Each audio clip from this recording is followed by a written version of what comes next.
Hello? I don't Hello. even know. I want to turn this ring light off because it just looks like nonsense. Hold Hello, on. lovely ladies. You Hello. look. I have no idea how this. Ah, the room is so rad. That's such a good angle. Yeah. I'm gonna turn Ugh. this fucking light off for one Yeah, thing. it's bright as shit. Oh Yeah. yeah, yeah. Right shit. It is. I mean, if you're going for like a J.J. Abrams lens flare situation, No, no, you're no. nailing it. There we go. Okay. Oh my god, how you doing, Nina? I'm good. How are you? I'm good. Last night was so weird. I wanted to be like, "Hi, I haven't seen you in a while. How are you doing?" But then, like, everyone decided to have a fucking meltdown at the end, and I was like, "Okay, bye now." Oh my god. It was like, Why does hey, that keep let's not do that. And happening? then she And then decided to do fucking that. again. And then she made a post like, I feel like everyone's mad at me. I'm Because like, you're the they worst. are. We are because you're the A little worst. bit. I just told us not to make certain faces while the camera was on. Oh, I am almost Because always I was off. rolling my eyes so much. Unless someone I know and love is performing, I'm off camera. Yeah. Basically. I'll be right back. Because I don't want to make a mistake and be like in Yeah. the middle of one song, which I Yeah. will When I do. was, when I was cast leader at Rocky, we had like an explosive they were trying to like impeach Jason and I as cast leaders. Just it was like a few people who were just like spoiled little bitches. Of course. And one person was like using all of the acting lessons she got at community college to like fake cry in the middle of it. She's like, I'm when I talk to Jason, I'm scared. I'm so scared. And I Oh, like fuck I off. no one really had anything bad to say about me, but when they realized no one had anything bad to say about me, they started trying to make things up. Oh Um, no, no, no, yeah. no, But no. anyway, so when she's like freaking out, I realized that I had a look on my face like, what the fuck? And then I had to like be like, no, you can't have that face. So I had to like switch my face to the oh, I'm so sorry It's face. hard when people are being legitimately batshit, though. Like, it's Yeah. really, really hard when they're either being delusional or making shit up. It's like, what? Yeah. How do I not make a face when you're like saying nonsense? I know. It was really Like stupid. when, which I apparently misunderstood, but like the thing that actually led to me telling Kenzo that maybe we needed to have a conversation about boundaries in the group Mm-hmm. was because there was just a long discussion about like a suicide and a murder, but maybe it was a murder, maybe it wasn't a murder, but it was like it was just so inappropriate. And I misunderstood. I thought Oh that my they were the same god. story, but regardless, it was batshit. It was batshit. It sounded like she was Fun. saying that somebody that the fundamentalist college tried to kill her gay friend with peanuts. That's what I thought she was saying. Okay. Apparently, that's not exactly what she was saying, but still. I, Still pretty weird. I Any had heard combination of that those things is pretty nutty. I What? had heard that someone just read off a list of people that they knew that died. Basically doing Okay. Real. That's pretty much what Beth said. So That's kind of what it felt like. Well, yeah, because she's just very. Yeah, she's a bit of a black hole of energy. Did you see? I dried my roses. And now they're in a tiki glass. she's in the other room. Still, I like it. She's showing off I'm roses proud to of my you. tiki flower situation. I think it's Oh, cute. I'll be I'm back. just glad they retained so much of their color when they dried. I wasn't sure. Nice. This is gonna be Okay. Let me fun. see. What? Okay. What happened? Oh, oh my goodness. Look how cute. My tiki guy has a flower So crown. cute. Oh goodness. I need to write down all of the million parts that I Yeah. gave myself. I just took a screenshot. That's pretty smart. I like to write it down, but Oh my goodness. it'd be better if I knew where the fucking thing was. Okay. I have my list of parts. Parts. Poor. Parts. Parts. like that was we all just did the exact same thing. That was awesome. Parts. I just don't remember Ports. all the parts that Joel found that he was like, I can't do this one because I'll be. I can pull up the thread if you want. Oh, it's good. I got it. I have double devices. And now my phone has a case. I'm like a my real God. person. It's like you have an adult Phone. phone. Ah, what's it say? Salem Broom Company. Aw, Established awesome. 1692. I love it. And there's my phone under my butt. I've been feeling real witchy. I also, when I got I forgot that I did this. When I got offered that job, I ordered myself a little treat and it came. Oh shit. And now I have this. Yeah, baby. Oh shit. Oh my god, that is the cutest hat. I just need all the like Disney villain hats. I I think like it. what's happening. I always see So those far, I have a hats and pirate so and a tempted. witch. That's an amazing one. I just have like a gigantic costuming one for my Wicked You have Witch. so many amazing things, Hush. I do have a lot, but I don't have like a cute one that I could just wear like that one. Really? Yeah.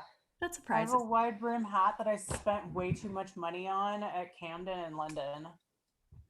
Well, Camden is great, and that is where you will drop too much money on a hat. That Yeah. is absolutely. I really did not feel like haggling with the guy, so I Yeah. spent like $40.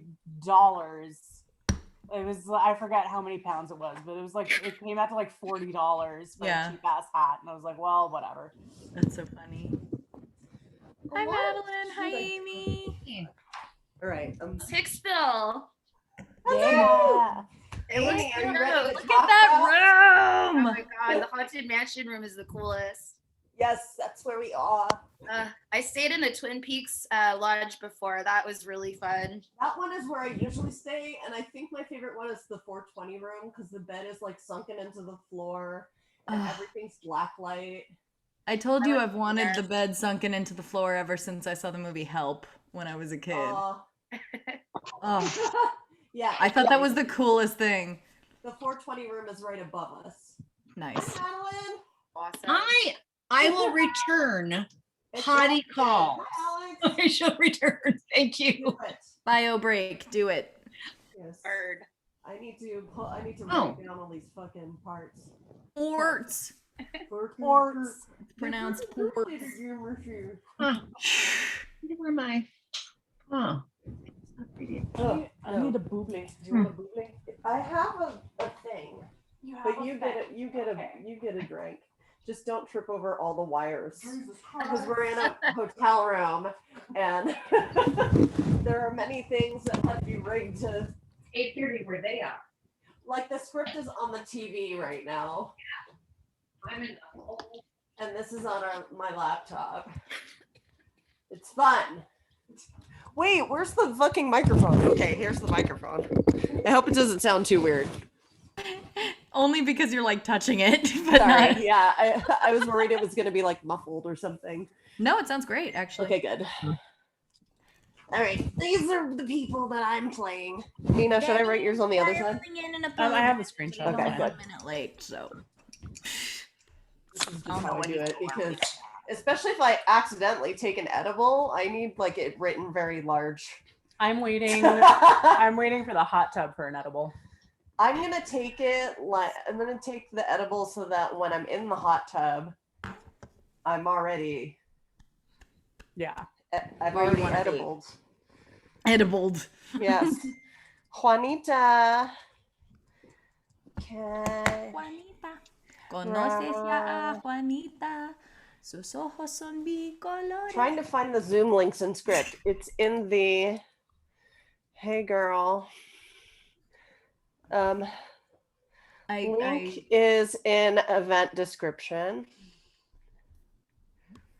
at my last job, all the guys I worked with are basically Dominican guys and Mexican guys, so I spoke Spanish all day at work, and I learned all the songs from Coco in Spanish because they all have kids, so they all know the music from Coco, Nice.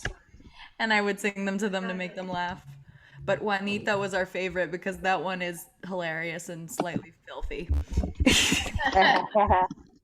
This long film page. Very Yay. Disney. Script is in file section. Yes, of the group. Hello. Hi guys. Hi, how you been? Good. How are you? Man. I'm still having trouble finding the actual script. File section, baby. In the group. File Go section. to the front page, like the main page of the group, and then it'll have a whole list of things like Group page. events, Page. calendar, files, and it's that files that you'll click on. Okay, sequestered thespians. Yes. Same as last time. Yeah. Got it. Media files. Okay. Yes. Okay. And then it'll be in that list of stuff. Okay, cool. What Got the it. hell you? Ah! Jesus. Oh my god! I just scrolled through 300 pages. Fuck. With my God, elbow. you scared the shit out of me. Sorry. It looked like it was possessed, like the screen was flashing, but it was really just I hit the mouse with my elbow. I thought someone burst in with an axe. I was like, mean, do I need to somehow figure out how to teleport there? My woman. help! It's a haunted mansion. Seriously, like what a fucking The how hologram fucking goes- stupid Wait, we and have to- ironic. We have to read some of the entries in the Oh yeah. It's right here. It's Oh. right here. Read Like some a about the guest book? lesbian couple Oh that my stayed god. here. Okay. Yeah. Hold on. So we're staying in the haunted mansion cabin in Hicksville Pines in Idlewild, and there's the little Guests wrote some pages in here, like a guest yeah, book. and the little guest book. Two lesbian. Wait. Before you read it, show them what it looks like. Okay, it's all burnt and shit. Neat. It's Nice. burnt. The edges are burnt. Okay. Someone So- described it. Two lesbians stayed here, and at night, the ghost of sore loser rapist Trump came to take our gay rights, and my Latina girlfriend almost got sucked down to hell with him. But Kamala Harris ran down from room 420 with bong in hand and knocked Trump back down to hell. She tucked myself and my girlfriend back in bed, kissed our heads, took a fat rip, and saved the day. I love it here. I would love for Kamala to be a stoner. Oh my god, yes, and running down from upstairs. This is my favorite though. Well, it would also Jake- just be hilarious given her like background because she was basically a cop. Yeah. So it would be very, very funny if she was now like, oh yeah, no, I just smoke blunts all day. This one's my favorite though. Day 46. The children have become restless. I am growing weary. My husband hasn't come back from his journey to town. I must fear the worst. We fight every day with the squirrels for food and water. Shifty little rodents. 50 little rodents. Oh, this is the best fucking guest book ever. Okay, Entertaining. I cool. love it. I have all the That's parts awesome. written down. What? Now I have to fucking be in charge of that. That's a bad idea. I need it though to rest. So bad. Okay, and I won't. Yes, thank you. I won't scroll really far. Just Don't possess it. I won't. Appropriately far. I'll just do. It's a see. I don't know what your next one is, so you'll just tell me stop. Okay, cool. Well, we're ready over here if everybody else is. Yes. Let's do this. All right, I'm just gonna skip all the like stuff that's not staged. Yes. You can skip all the like close shot of this and shit like that. I shall. Thank you. It is Perfect. a beautiful photograph of a river in eastern Kansas. It is a summer evening. Trees overhang the river. There now follow under the succeeding titles several shots of this river. They serve to build a mood of romance, youth, and beauty.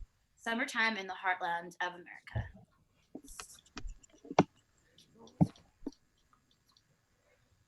More shots of the river. A dark and lonely clearing on the river, midnight. A car is driving through Lover's Lane. The camera pans with it and introducing the black pipe, the ruins, and the waterfall.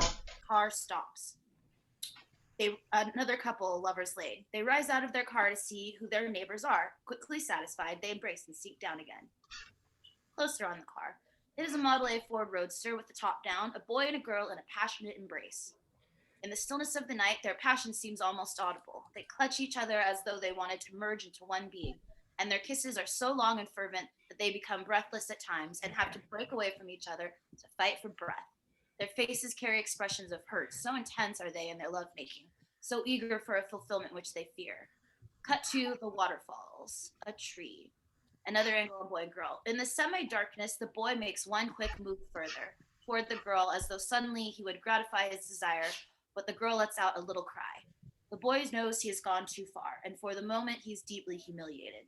He breaks apart from the girl and jumps out of the car. The boy's name is Bud Stamper. He is 18. As he approaches the camera and walks into a close shot, we see that he is very discouraged. The girl in the car, her name is Wilma Dean Loomis, called Deanie. She remains seated in the car, a childlike expression of puzzlement on her face. She straightens herself out into the model girl. She is aware of the cynical attention of neighboring Meckers. She looks after Bud. The boy. He is standing at the riverbank. He is waiting for his excitement to pass. He looks up at the sky. The heavy clouds drift silently. Bud Stamper turns and starts back to the car. As Deanie waits for him, troubled and disturbed, innocence lights her face like a lantern. Bud jumps back in, slams the door. He seems angry. He starts the car and drives off at top speed. The glimpse we get of Deanie's face shows her to be troubled, hurt, puzzled. At front of Deanie's house, night. A small frame building next to the neighborhood grocery, which Deanie's father owns and runs. Deanie's parents are not wealthy. Bud and Deanie pull up in his car. Interior Deanie's house, night. Mrs. Loomis walks stealthily down steps, crosses to parlor window, looks out. Bud opens the door and Deanie gets out. Bud walks her to the front porch. They stop and look at each other. Deanie stands, expecting to be kissed. I guess maybe we've had enough kissing for tonight. Deanie never argues with him. She accepts his judgment as a way of life. She knows he is angry about something, but the exact cause is a little mysterious to her. She's going to go inside and try to forget it. Then Bud moves into her and, taking her in his arms, kisses her. He says, "Okay," and Deanie nods. Bud runs out to his car. She waves to Bud. He drives off quickly. Deanie enters the house, tiptoeingly moves into the parlor, and throws herself down on the couch. Mrs. Loomis surprises her calling down from the top of the stairs. Mrs. Loomis, in her nightdress and slippers, is excited with news. Deanie, has Bud left? Yes, Mom. Deanie crosses into dining room to a glass of milk and sandwich. Mrs. Loomis moves into her. Oh, that's wonderful news tonight. The Stamper oil stocks, now drink your milk, have gone up 14 points. Think of that, honey. That means I've sold our stocks now. We'd have $15,000 and then maybe we could send you away to college next year, but we're not going to sell them because your father says everyone at the Elk says the stocks are going to go up even higher. Did Bob say anything about it tonight? During this speech, Deanie has crossed into the parlor. Mrs. Loomis has been following her, eagerly talking. He doesn't know anything about his father's business, Mom. Oh, what were you and Bud doing all this time, for heaven's sake? We were studying together. Deanie stops. She just can't lie to her mother. They look at each other. Then Deanie crosses to the stairs and starts up to her bedroom. Mrs. Loomis follows. Deanie enters and immediately begins to undress, ripping her dress off as if she wishes he had done it before. Mrs. Loomis follows her. Deanie takes her nightgown and crosses into the bathroom. She closes the door on her mother. Listen to me, Wilma Dean. Bud Stamper could get you in a whole lot of trouble. You know how I mean. Boys don't respect a girl they can go all the way with. Boys want a nice girl for a wife. Wilma Dean, you and Bud haven't gone too far already, have you? No, Mom. Now tell me the truth, Wilma Dean. No, Mom, we haven't gone too far. The camera holds on Deanie brushing her teeth. Mrs. Loomis crosses back into the bedroom and starts turning down Deanie's bed. Well, that's a relief. Mom. Is it so terrible to have those feelings about a boy? No nice girl does. Doesn't she? No nice girl. Mrs. Loomis sits down on Deanie's bed. Deanie comes back into the bedroom. Didn't you, didn't you ever feel that way about Dad? Oh, your father never laid a hand on me until we were married. And then I just gave in because a wife has to. A woman doesn't enjoy those things like a man does. She just lets her husband come near her in order to have children. Oh, what's troubling you, Wilma Dean? Nothing, Mom. I'm just tired. I want to go to bed now. You make Bud bring you home earlier after this, especially on school nights. Well, sleep tight and don't let the bed bugs bite. Good night, Mom. Mrs. Loomis pads out of the room, closing the door behind. Deanie lies in bed, relieved of her mother as she no longer hides her feelings. Lying there on her back, her arms are outstretched. There are tears in her eyes, just as though she longed for the act of fulfillment. She gets out of bed and moves to her shrine and kisses Bud's pictures. She then kneels in prayer. Interior bedroom, Mr. and Mrs. Loomis. Del Loomis is snoring rapturously. Mrs. Loomis cannot resist waking him. Dell! Oh, something wrong? Dell, Wilma Dean and that Stamper boy are in love. Dell, they're in love, I tell you. Go back to sleep, Mama. Oh, we'd be the catch of a lifetime, Dell. Del has fallen back asleep and is snoring. Stamper home night. Bud enters through the front door. The hallway leads to the kitchen. Ace Stamper, Bud's father, is entertaining his field workers informally. 8 or 9 men stand or lounge about the big old-fashioned kitchen, drinking homebrew and eating. The atmosphere is boisterous. The kitchen. Ace Stamper prides himself on these democratic scenes. He is a vigorous man of 50, something on the model of Glenn McCarthy, thoroughly masculine, of boundless energy.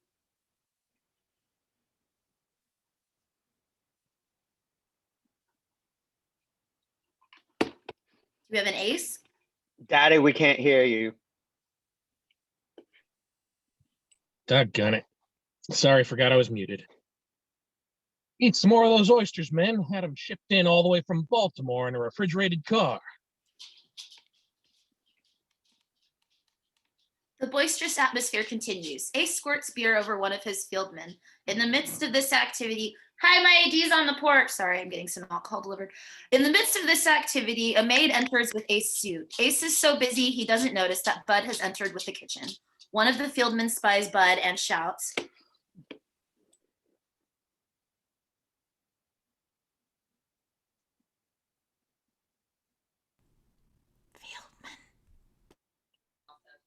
Fieldman? Do you have a fieldman? I don't know. Brianna? Is it Brianna? Brianna. It's Brianna. Thank you. So sorry. Hey, boss. Here's Bud, boss. Oh, come on in. Come on in here, boy. Bud doesn't want to join the group. The men all greet Bud boisterously. Hi, men. Your old man's getting us in trouble with our wives, 'cause we're all going home smelling of homebrew, and they're gonna be wondering where we got it. You want something to eat, son? No thanks. No thanks, Dad. I'm going to turn in now. Oh, wait a minute, son. I want to talk with you. You men go on and entertain yourselves. I'm going to have a few words with my boy. Hey, Murphy, try a little of that venison. You don't get meat like that every day. They don't make homebrew like this anymore. Boy, I wish we had it legal, man. How'd you like to live like this? Bud moves slowly from the kitchen and stops by the foot of the stairs to the second floor. The scene is dimly lit. In the background, we hear the muted sounds of the men's revelry. Ace follows his son into the foyer. His face is more serious now. Bud, hey, son. Wait a minute, boy. I want to talk to you. I want to talk to you, son. Son, this is pretty late hours for a boy keeping football training. Come on in here. I want to talk to you. Ace indicates that he wants to talk to him seriously about something for a moment. They move into the living room. You're the captain of the team. Those other fellows look up to you. You got to run with the ball. Ace keeps talking throughout scene. Bud keeps trying to interrupt him. I wasn't much older than you, Bud, when I fell off that... What the heck does it say? That crown block and hit the rig floor. And my running days were long gone. So you're running for both of us now.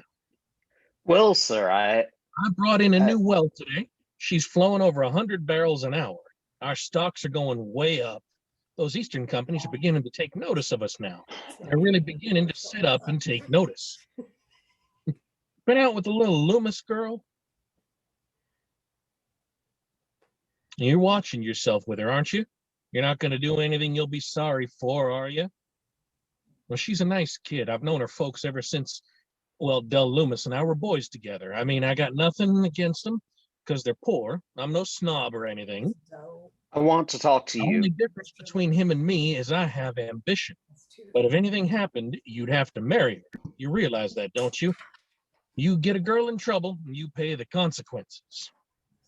Don't eat too many of them oysters, Bert. Yeah, you know what they do to a man.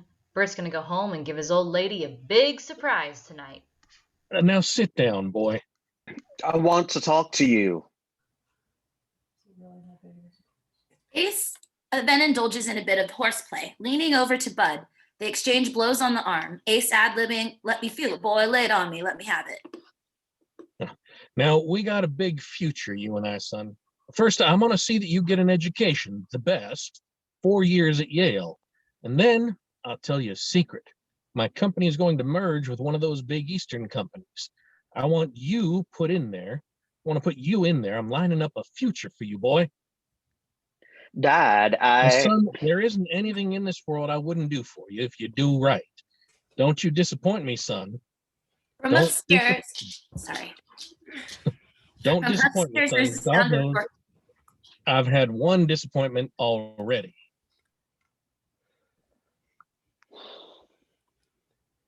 Mrs. Stamper, in her negligence, appears at the hallway leading into the living room. Is she asleep? It's my negligent negligee. Yes, finally. Hello, Bud, darling. is this back? Yes, your mother has just brought her home from Chicago a little while ago.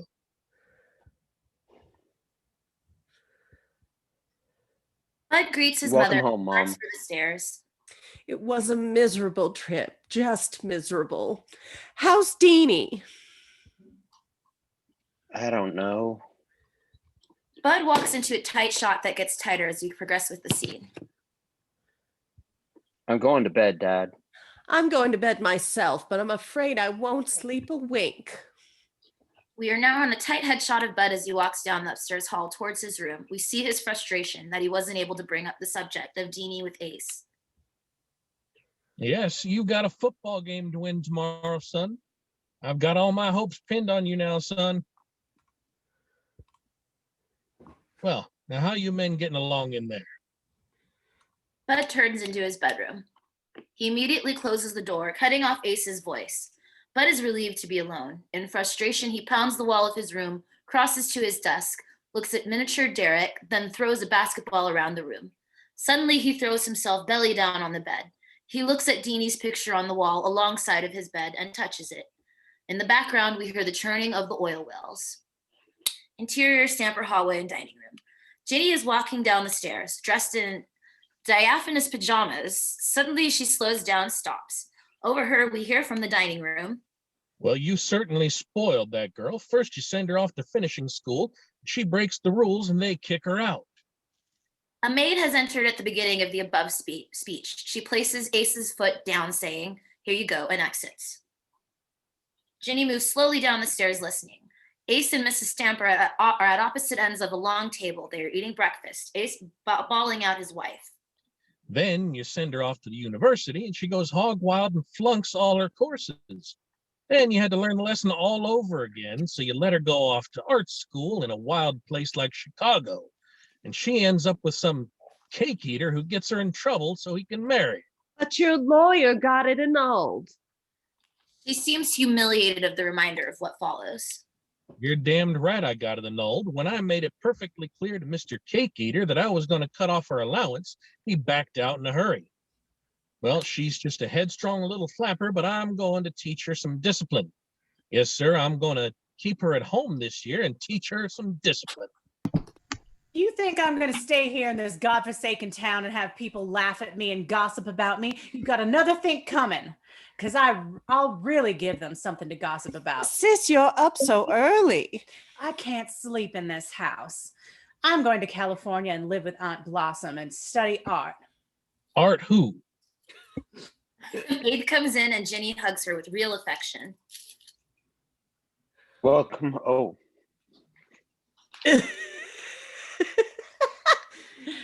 Do it. I don't know if I cast it. Do it.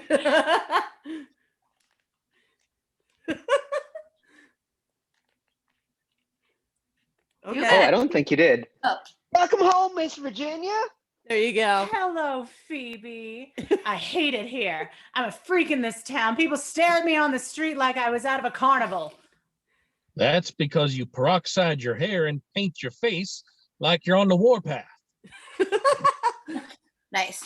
Bud comes running in. He's late for school. During what follows, he takes some fruit and lifts a couple of muffins, popping them into his mouth.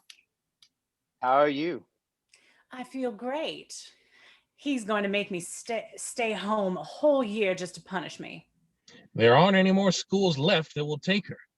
Now, Ginny, there's nothing so distasteful about being at home for a while. This is the ugliest place in the whole world. Everywhere you look, there's an oil well, even on the front lawn. I bet you'll drill a well right here in the dining room. You're damn right I would if there was oil under it. Hey, you come back here, Bud. Come back here and eat a decent breakfast. You should eat a good breakfast, Bud. I'm late for school. Bud, come back here. You can't play a football game on a breakfast like that. Oh, dear. Neither of my children get any real nourishment. Bud is out the front door. The front gate. Nourishment. Faces up behind. 3 oil wells pumping. Bud's yellow roadster drives through and past camera. Bud drives up to the gate to Deanie's home. He honks his horn. Deanie comes running out, carrying her school books. Bud tosses her some of the fruit he had taken from the breakfast table. High school hall. Camera dollies with Deanie and Bud as they walk down the hallway to the doorway of Deanie's class. The other students watch Deanie and Bud. They exchange highs. Bud and Deanie reach the doorway. They stand there together waiting for the bell to ring. They're not looking at each other. Still, they are unaware of anything except each other. Ooh. The door to the classroom. Deanie and Bud are still standing there. Juanita, a rather pretty girl, is sliding through between them. Juanita has a conferential kind of flirtatiousness that marks her as a school pickup. She dresses a little too fussy, wears a little too much makeup. Pardon me, s'il vous plaît. Hello, Bud. Hello, Deanie. Hi, Juanita. She smiles coquettishly at Bud and passes on through. Now the bell rings, announcing the beginning of the class. Into her classroom.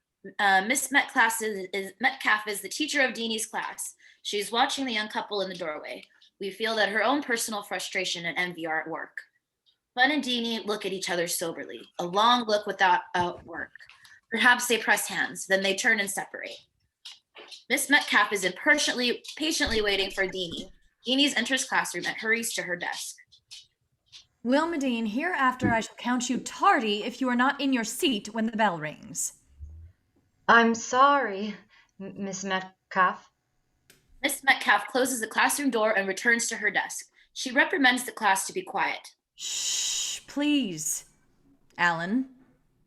From outside, we hear the violent slamming of some metal locker doors. The hall.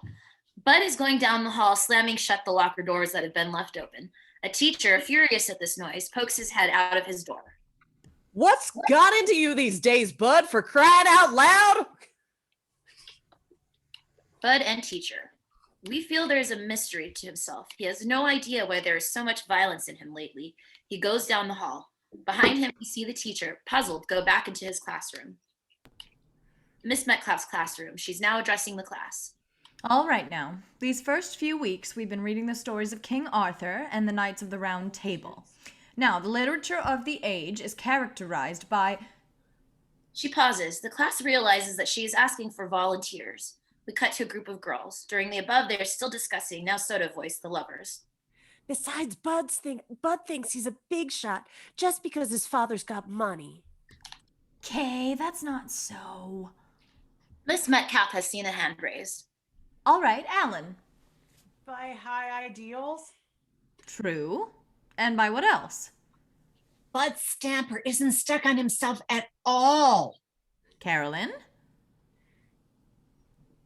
That is someone. Very religious. There she is. Yes, religion played a very important part in the lives of the knights and their fair ladies. What else? Rusty? I think Bud Stamper is the cutest boy in this school. You would. Although Miss Metcalf can't quite hear these whispers, Rusty does, and they disturb him enough that he gives a little look towards the girls. Then he answers. The Knights of the Round Table were all very brave and things like that. They're an expert at appearing to pay attention to Miss Metcalf and still whispering between themselves. No, what in the world do you mean exactly by things like that? You're going with us to the football game, Deanie? Well, I don't know exactly. Let us learn to express ourselves with as much precision as possible, Rusty. I'm going with you, but I'm waiting for Bud after the game is over. Oh, I knew that. Crazy. Juanita and others behind. Juanita raises her hand. There is sudden whispering from Kay, who heartily dislikes Juanita. All right, now, I want it quiet in the classroom. Girls, in the back of the room. The next time there's talking while the class is in session, I shall have to send the culprit to the principal's office. Kay is looking around very innocent, the picture of the innocent unjustly accused, looking around for vindication, wondering who was doing all the talking. Juanita, you had your hand up. The Knights of the Round Table all had a very high regard for women. In what way, Juanita? Well, they all looked on women as very pure, and I bet they wouldn't look on her as very pure.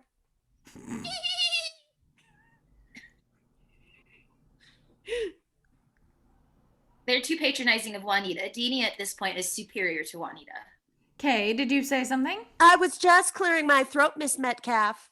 The girls on the other side of the classroom start to cough also.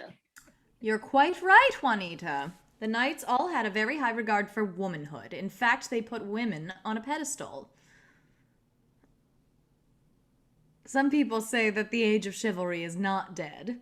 How about it, girls? Do any of you feel that you're on a pedestal? Well... Deanie, June, Hazel, and others. Deanie is featured. It seems that Hazel and June and some of the others, too, all think of Deanie. They think that Deanie is, in fact, on a pedestal, and should be.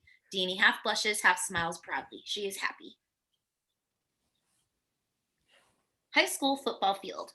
This is a high school game before a crowd of 5,000. The field, a runner is just partially stopped. It's the moment just before he goes down. Suddenly from the side, Bud Stamper flies in and hits the man with a crushing blow from the rear. He collapses like a trick toy. An official. He charges up furiously, pointing at Bud as if murder has been committed.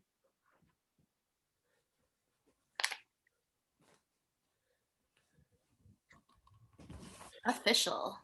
Who's the official? I know I cast it. The official Brianna. is Brianna. So sorry. It's okay. Sorry. That's 15 yards. Unnecessary roughness. You're out of the game. Oh, come on. You've been on me all day. Deanie, June, Carolyn, Kay, Juanita, Ace are among the spectators. They react to the penalty. Hazel, as a cheerleader, leads them in, give him the axe cheer. The bench. Bud flops down next to Coach. In the background, Ace moves to the bench. Did you see what that guy did? What's eating you? Go take your shower. Game's about over. Go on. Bud runs off, glad to get out of the sight. The coach mutters to himself for a moment. Kids, one day they play like girls, then the next, like they want to kill the whole world. Ace and Coach exchange looks. The shower room. The members of the team are washing down.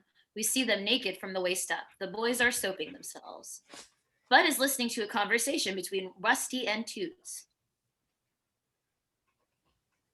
Uh-oh, I guess I scrolled past. What page? Dang it, page 29. 29. Thank you. Who you taking out tonight, Toots? Never mind who I'm taking out. Juanita! Juanita. Okay. What's so funny about that? Juanita's the only girl in the whole school who knows what it's all about. You can say that again.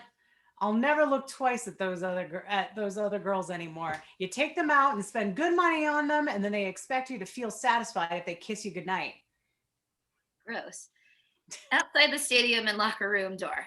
Here are Bud's car, in which sits Deanie, and Toot's car, leaning against the side of which is Juanita. The two girls look at each other, a curious constraint between them.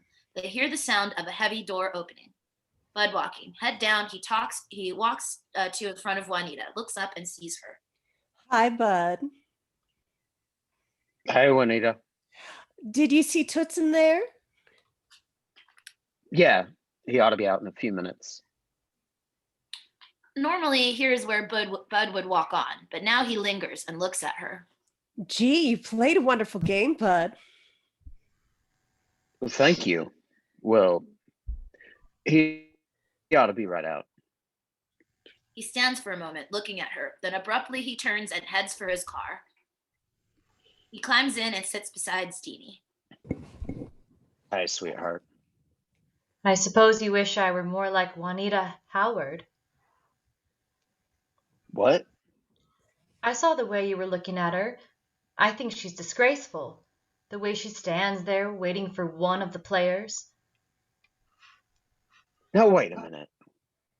There isn't any reason in the world why I shouldn't speak to her. You were more than speaking to her. What am I supposed to do? Not even notice the girl? Is that what you expect of me? I'm not even supposed to recognize that girls like that exist. There is a pause. Bud is furious past the point of reason. Deanie looks at him. He's a little frightening. Oh, Bud, I'm sorry. I'm sorry, Bud, honest. Don't you believe me, Bud? I said I'm sorry. Okay, you're sorry. Juanita and Toots. Toots exits the locker room door and crosses to Juanita. What are you looking at? Juanita and Toots lock off and Deanie and Bud. Porch Deanie's house. Mr. Loomis is in an FG watering his garden. Deanie and Bud exit his car in BG and walk to porch area. The store clerk moves into the shop, calling to Mr. Loomis. Mr. Loomis, a customer for meat. Mr. Loomis crosses to his store, greeting Deanie and Bud. Women gossips are watching Deanie and Bud. Bud Stamper wouldn't marry Deanie Loomis. His father would have a fit. Now, Bud, please don't be mad. I'm not mad. Bud, I just can't stand it when you're mad at me. Bud! Suddenly, Bud's own eyes have filled with tears. Deanie, I don't know what's the matter with me. I'm always losing my temper lately. You're the only girl in this whole world for me. You know that, don't you? I want to be. If it weren't for you, I think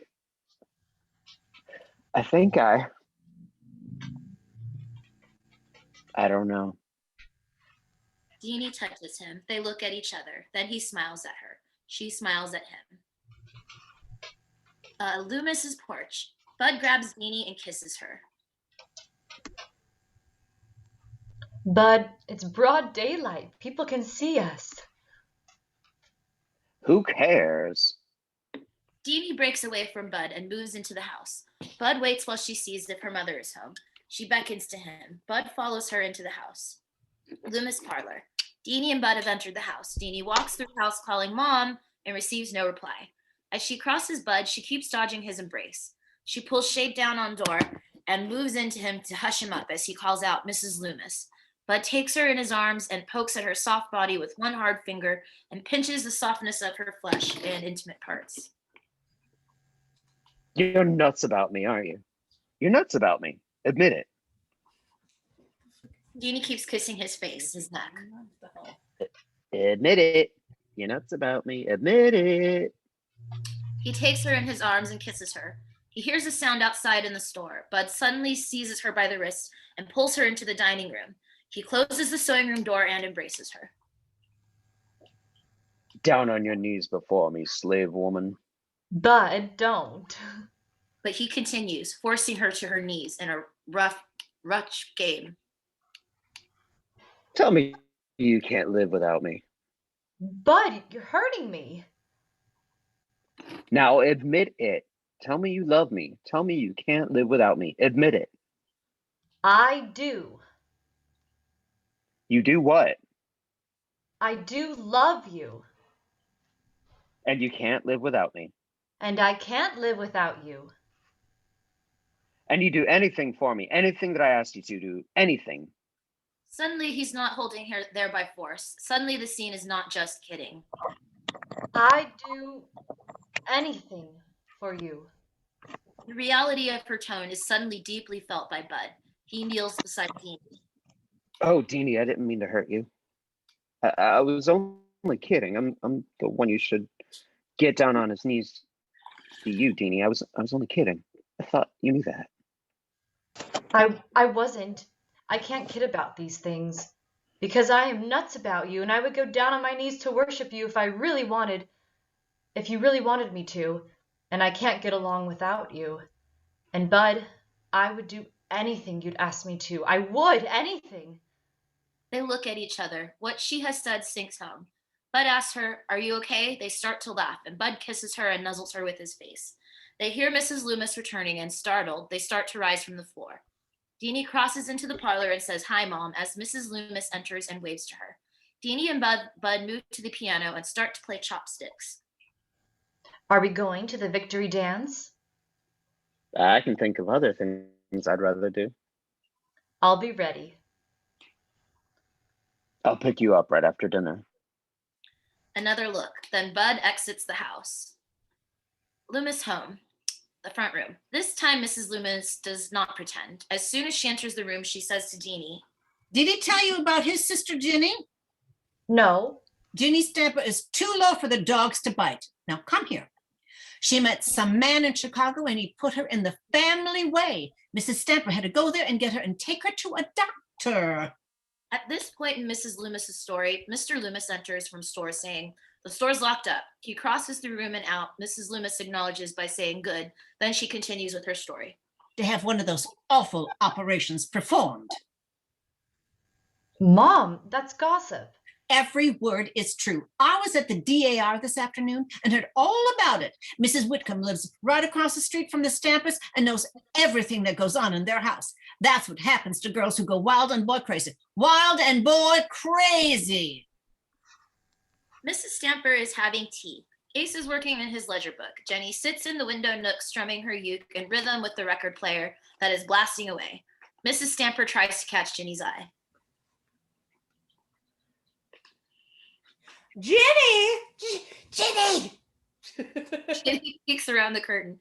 Mrs. Stamper gestures to her to be quiet. Jenny looks at Ace. Quick, hand me the flit. I love that song. Ace in the temper slams the ledger and throws it down. He rises. At this moment, Bud enters the house. Ace and Mrs. Stamper move to him. Congratulations, son. About what? The game, boy, the game. Congratulations, son. Thanks, Mother. Mrs. Stamper suddenly feels that the silence that ensues is her fault somehow. She always feels silences are her fault. At this moment, she also feels unwanted. Well, I'll run out to the kitchen and help the cook with the dinner. She exits. Bud turns to Ace. He's full of something, tense, on edge. Dad? Dad? They look off to Jenny, who is still playing her uke. Something I did? Ace crosses to the record player and turns it off. Jenny jumps up from the window seat and tries to turn it on again. Ace yanks the connecting cord from its socket. I've had all the nonsense I intend to take from you. Now get out of here, girl. I want to talk to my boy.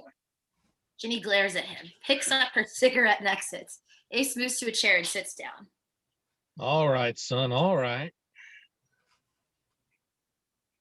Dad? Dad, I'm going to marry Jeannie. Deanie. Son. Weenie. Cellini. I don't know. Dad, listen, I don't really want to go to Yale. I'm not a very good student. What do you mean, not a good student? You can do anything you set your mind to. I'd rather have a few years at agricultural college.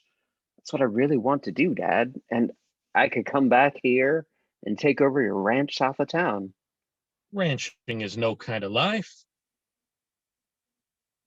Then I could marry Deanie and take her off to college with me. She'd be a big help to me. I spend my whole life to create a place of importance for you in this world, and then you tell me you don't want to go to college. You want to marry. But Dad, it's what I want that counts. Son, a boy your age doesn't know what he wants. After you've had a college education, you'll.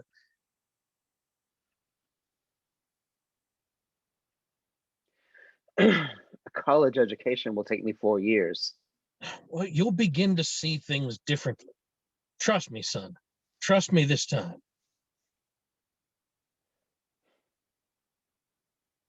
Dad, I do trust you. But what I'm trying to say, Son, I can't stand any more disappointments. Dad, I don't want to be a disappoint you. Ace hugs Bud and ad-libs dialogue. When you were just a little boy, I'd get up in the morning and carry you around, tell you about my plans, etc. Now, all I'm asking you, Bud, all I'm asking is that you finish Yale, and then if you still want to marry the little Loomis girl, I'll give you both my blessing and send you off to Europe on a honeymoon. But please wait, Bud. I just don't know if I can, Dad. I feel like I'm going nuts sometimes. I understand. Your old man understands, son. What you need for the time being is another kind of girl. Yes, when I was a boy, there was always two kinds of girls, and we boys never mentioned them in the same breath. But once in a while, one of us boys would sneak off with one of the girls that, well, get a little steam out of our system. But Dad, no other girl looks good to me but Deanie.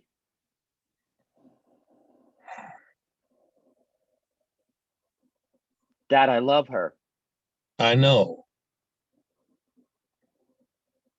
I don't want to do that. There's another pause. They look at each other. Bud drops his eyes. Finally, he's beaten. All right. I'll go to Yale. But as soon as I get out, when I come back here, I'm going to marry Deanie. That's a promise. I want you to remember that. It's a promise. I'll send you and Deanie to Europe together on your honeymoon. That's a promise. Bud gets up and starts out of the room. The clearing by the river at night. Bud's car parked by the riverbank against the falls. There's pelting rain. Deanie and Bud are in the car. They're in the car sitting in the center, close together, huddled away from any rain that may be coming in from the sides. 4 years, Deanie. 4 years. I'll wait, Bud. I'll wait forever. They look at each other. Then she says with a delicately double meaning, I'll do anything you want, Bud. Bud understands and looks at her gratefully. They kiss, but the kiss doesn't have any certitude behind it. They stop kissing. She looks at Bud. I tell you, Deanie, I don't think we better come up here anymore, Deanie. If you think so, Bud. Maybe we better go now. And both look straight ahead into the rain. The church on a Sunday morning. The Reverend White Man is delivering his message. Sorry, it's hard to unmute myself on this setup. God, give me a second. Yes, I'm the Reverend. Okay. Yeah. Yes, us all, and we must give thanks. But let us not forget Christ's warning to the multitude. We see the various people in our story. Ace is sleeping.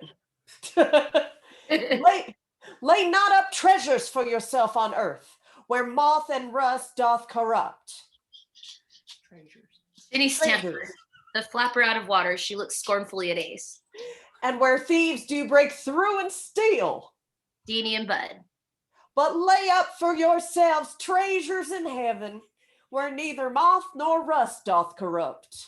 Dell Loomis and Mrs. Loomis. He calls his wife attention to his daughter and her beau. Dell is a gentle, loving man. He smiles. And where thieves do not break through and steal. Ace and Mrs. Stamper. For where your treasure is, there will your heart be also. Amen. On the word amen, Ace wakes up and he nods. Wake up, Ace. Get your treasures. Fine sermon. Exterior of the church. It's raining. People are coming out. Deanie and Bud exit the church. She holds an umbrella over his head. They stop under a tree. The church front door. The Reverend White Man is talking to members of his congregation. Mrs. Loomis and Mrs. Stamper are walking out the door together. Then Dell and Ace come through. Take my advice, Dell, and hold on to those stocks of yours. As the comedian says on the radio, you ain't seen nothing yet. We're holding on, Ace. We're holding on. Dell walks away. Ace shakes his hand with Reverend White Man. Fine sermon, Reverend, fine sermon. The Reverend excuses himself. In his eyes, there is the sad look of failure. The camera follows him as he walks slowly away into the gardens. Church front door. Ginny comes through alone. Ace watches Ginny as she walks up with a cigarette. Don't you light up that cigarette in front of all these church people. Oh, good morning, ladies. You want me to be a hypocrite? Ginny walks off and gets into the car. Ace is furious, sees something off and starts. Mrs. Loomis and Mrs. Stamper are looking at Bud and Deanie. Oh, don't they make a handsome couple together? Alice, we'd have thought that one day our kids would be engaged, sorta. I'm mighty proud of my son's choice, Frida. I'm mighty proud of your boy, too. Exterior church, Deanie and Bud under a tree.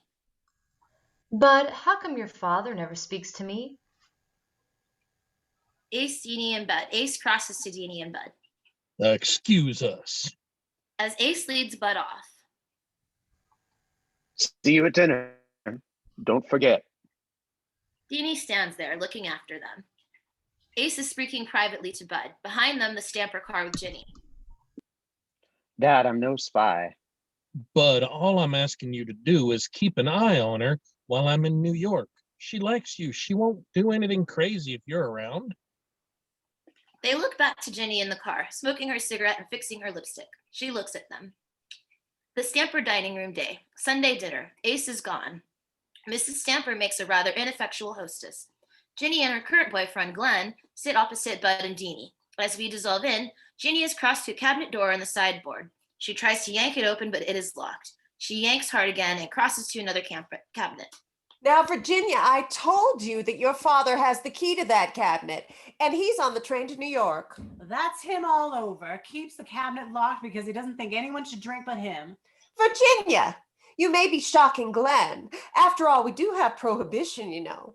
Maybe Glenn doesn't approve of drinking. Ginny moves back to the table and sits down. Quick, Henry the Flint. Glenn, has your family lived long in town? Mrs. Stamper is trying to be social. Glenn is a difficult boy to be social with, though. He thinks a long time and then says very, very little. They just moved here from Oklahoma. I see. Oh, is your father engaged in some business in town? Well... His father is looking for work, and Glenn works at the filling station at the corner of Main and Sycamore. Is there anything else you want to know? Ginny, I see no reason at all for your bad nature. Ginny toys with her food, gives a half sigh. But you're not eating anything, I declare. I'll be glad when the football season's over. I think it's much too rough a game. I'm bored. Come on, let's go. Ginny, there's a lovely dessert coming. I don't want a lovely dessert. Glenn and I are going to go for a ride. Come on. Ginny rises, moves to hallway, and picks up her hat. Virginia! Excuse us, please. Ginny, Deanie and I will go with you and Glenn. Oh, Bud. Oh, dear. That means I'll be left all alone. Well, no, ma'am. You can come with us, too. Come on. We'll have dessert later. No, You young people run along. I'll stay home and listen to my Caruso recording. Come on. Glenn rises and follows Ginny as she exits through the door. Bud and Deanie pick up their coats and exit after them. Deanie calls out, Goodbye, Mrs. Stamper. Goodbye! Entrance to Ace Stamper's house, day. It is kind of a sporting lodge, attractive but not prepossessing. The coupe stops. Glenn is asleep on Ginny's shoulder. Wake up. Buddy boy, you're a Boy Scout. Build us a nice hot fire. Oh, my hair's a mess. Where are we? Here.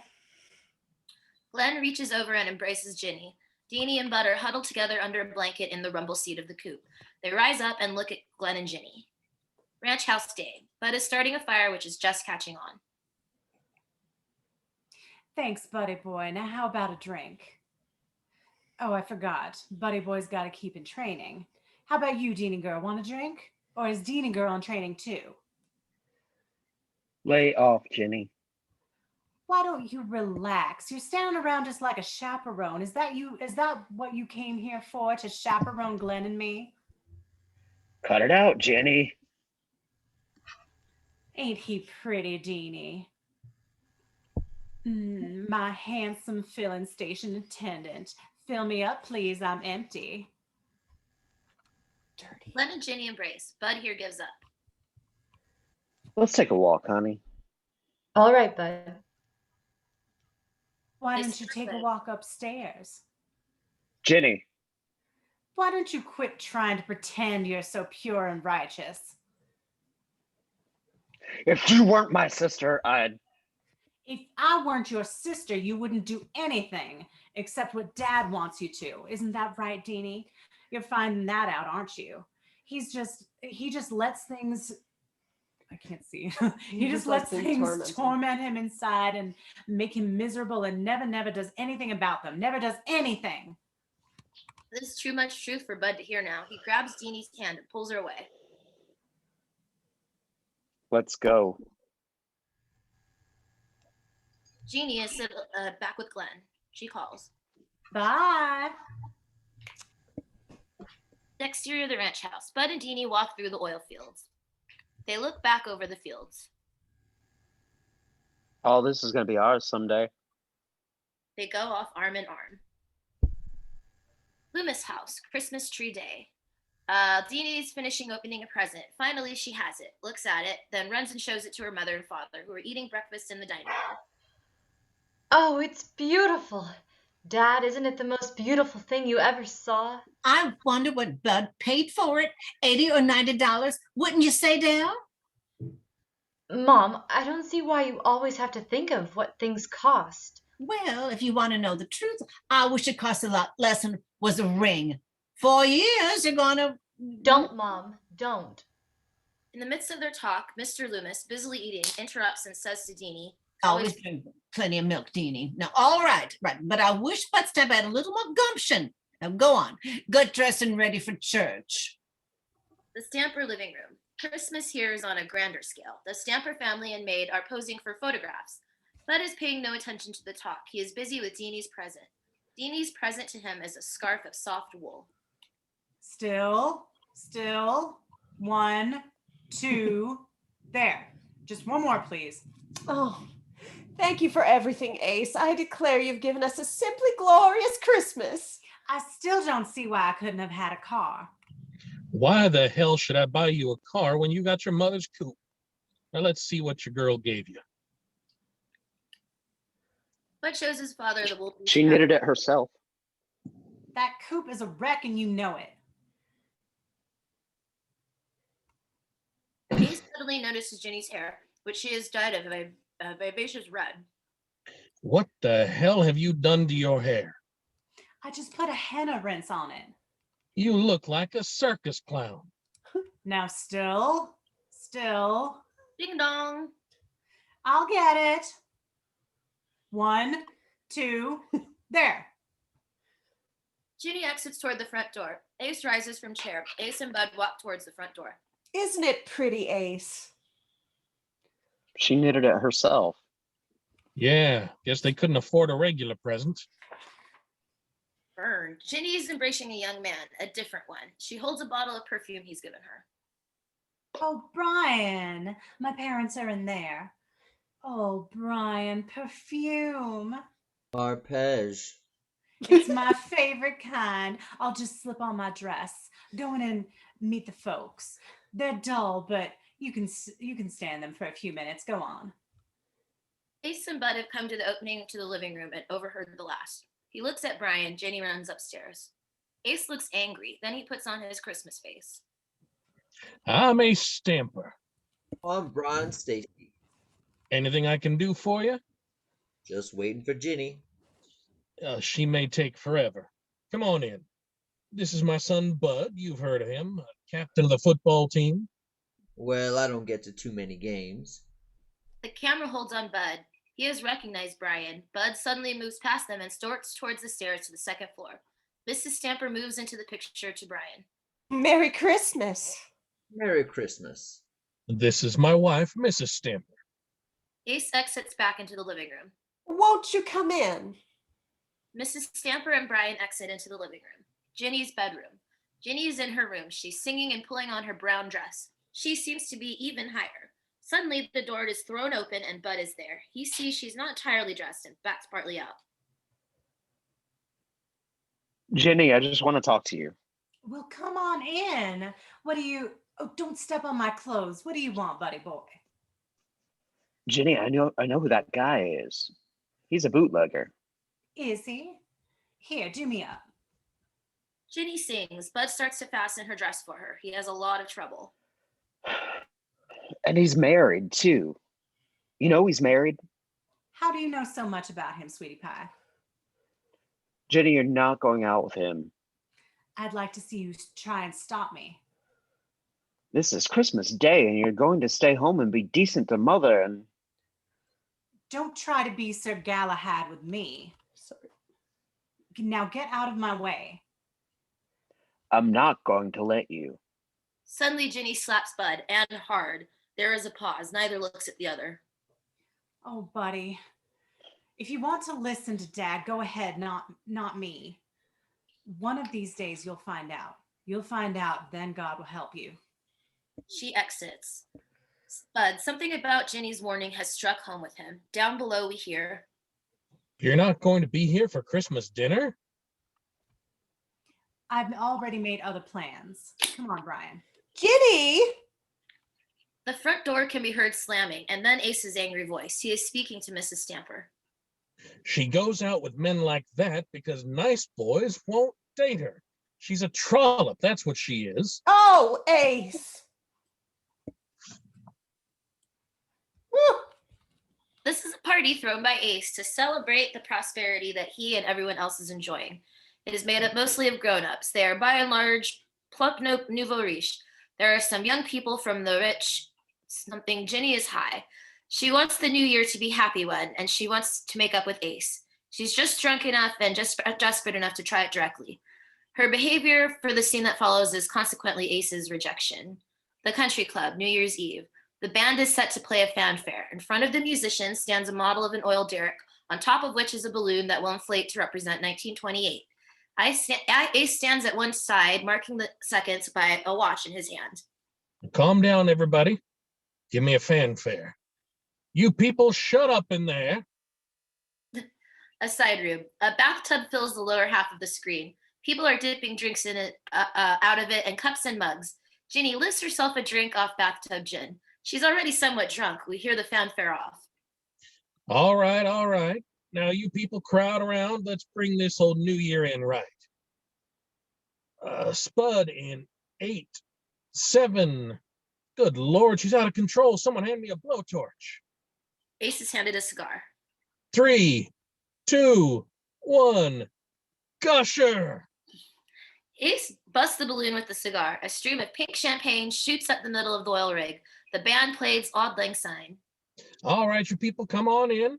The good times are just beginning to flow. They're just beginning to flow. There's no end to it. No end to it. Help yourselves, friends. Help yourselves. Deanie and Bud look at each other and kiss. Other couples also kiss in the traditional New Year's Eve way to celebrate the incoming year. The staircase. The band strikes up a dance number. We hear another commotion. Ginny comes running out of the side room. A fat middle-aged man is dressed as Baby 1929. He comes down the steps. Hey there, Smokey. You look lovely, the prettiest baby here. Smokey is met by Ginny, who embraces him. For a few minutes, they do a Charleston together. Hey, Smokey, Happy New Year. Shake it, shake it. Shake that jelly. Daddy, look, Daddy.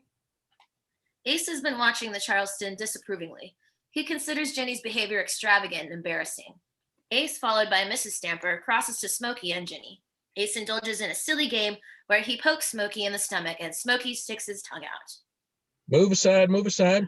Hey, Smokey, let me ring your doorbell. Ring, ring. Ginny is ecstatically high. Suddenly, on an impulse, she throws her arms around Ace and kisses him. Daddy. Cut it out, cut it out. You just behave yourself here. Ginny exits furiously. One of the boys calls to Ace. Mr. Stamper, perfume's coming in. Well, wheel that stuff in here, boy. Perfume for all the ladies. Happy New Year, son. Now, honey, you get in line too. There's some for you too. Happy New Year, son. It's going to be a great year for both of us, boy. A great year. Ace moves to the perfume wheelbarrow. Bud crosses to Deanie. They dance. One of the oil men is getting drinks for his lady friends. As he is about to hand them the drinks, Ginny walks by and takes them from his hand. What has she done to her hair now? So cheap. Ginny moves away from them to a table and downs the drink. Deanie, Bud, and Arnold. Arnold cuts in on Deanie and Bud.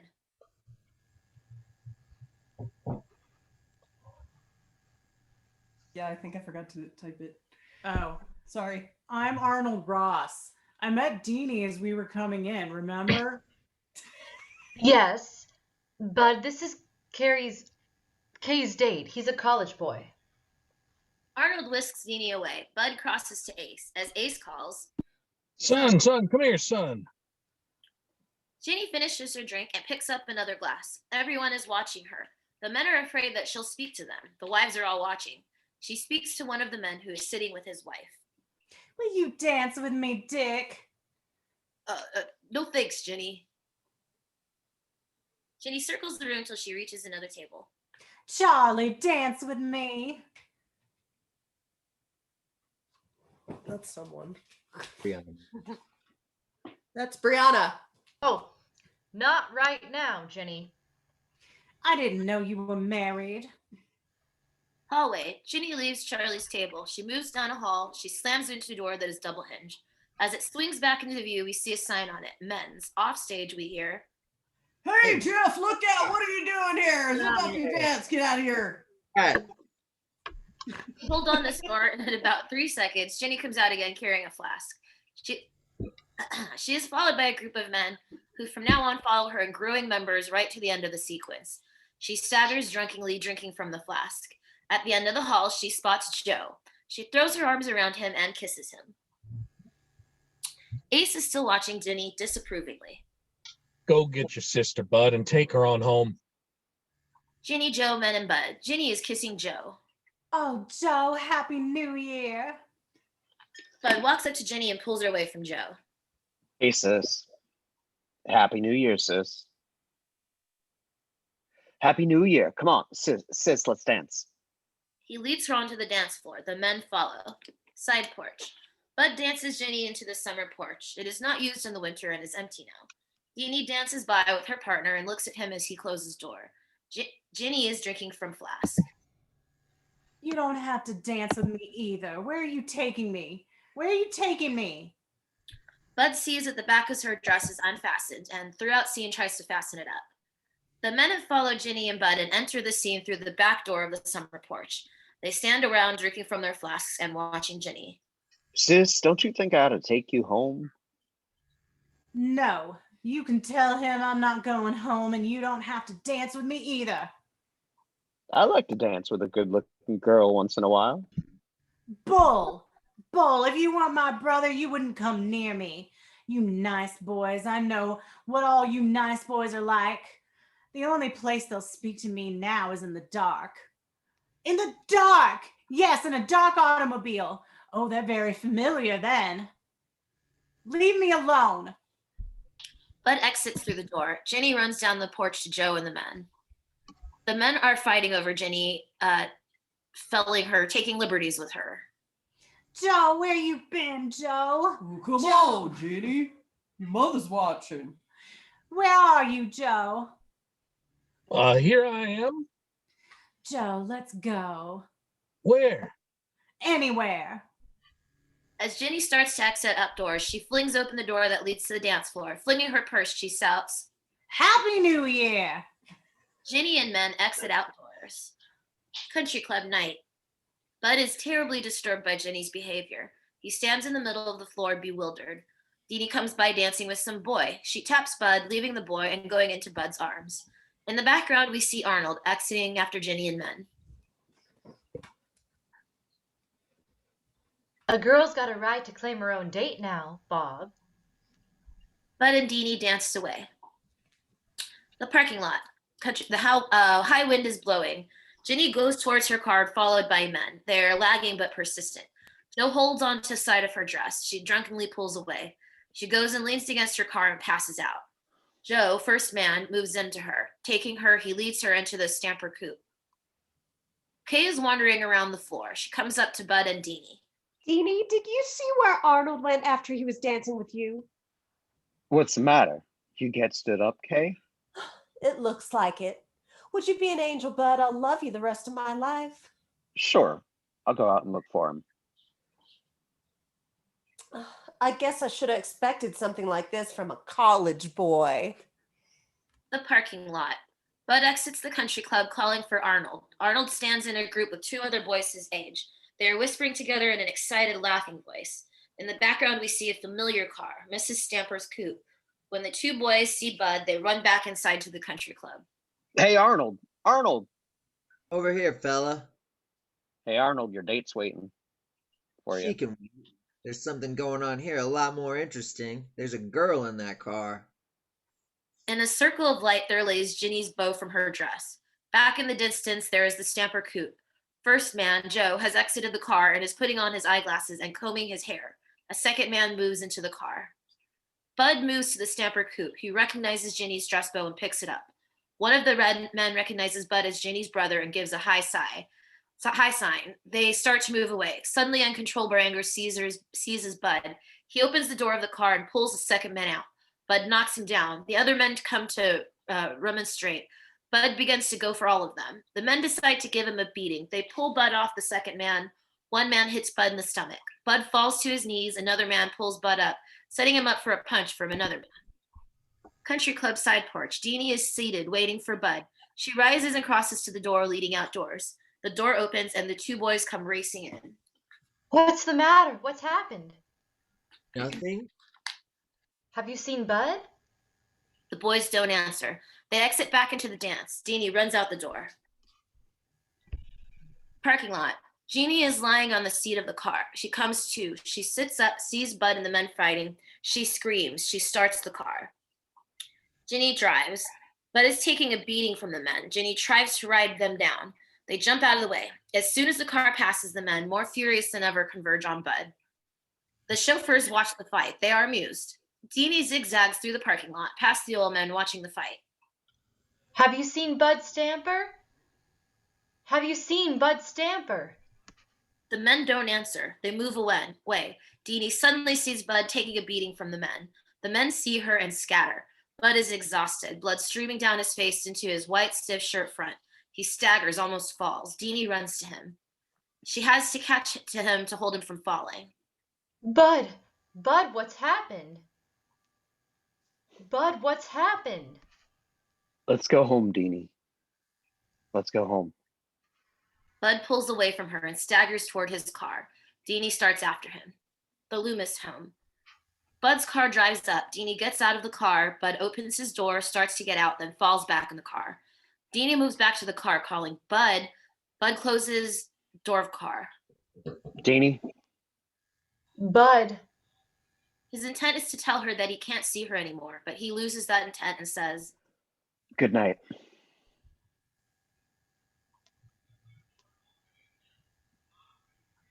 No, don't. Bud, please tell me, are you mad at me? Have I done something? No, Deanie, of course not. Then come inside for a minute. Deanie, I think we'd better stop kissing and fooling around. Oh, Bud, tell me what happened. What's the matter? I just don't think we'd better see each other for a while. He starts the car. Bud drives off. Deanie walks slowly into the house. The gym of the high school. Basketball practice. Bud is seen running towards the camera. There's some kind of misplay in which Bud is involved. Bud Stamper, he knows he's gooped. Tot says, Bud, where are you? The coach is crossing him. Sorry. Look, Stamper, we planned this whole play around you. You got to be there when the ball is. Now, what's the matter? I'm sorry. Sorry, my foot. You keep training? Yes, coach. Hours? Diet? Yes. All right, try it again. All right, let's try it again. Coach exits. Bud turns towards the camera. He looks bewildered, also dog-tired, shaky. Bud's classroom. The class in American history. Hazel is passing out the term papers.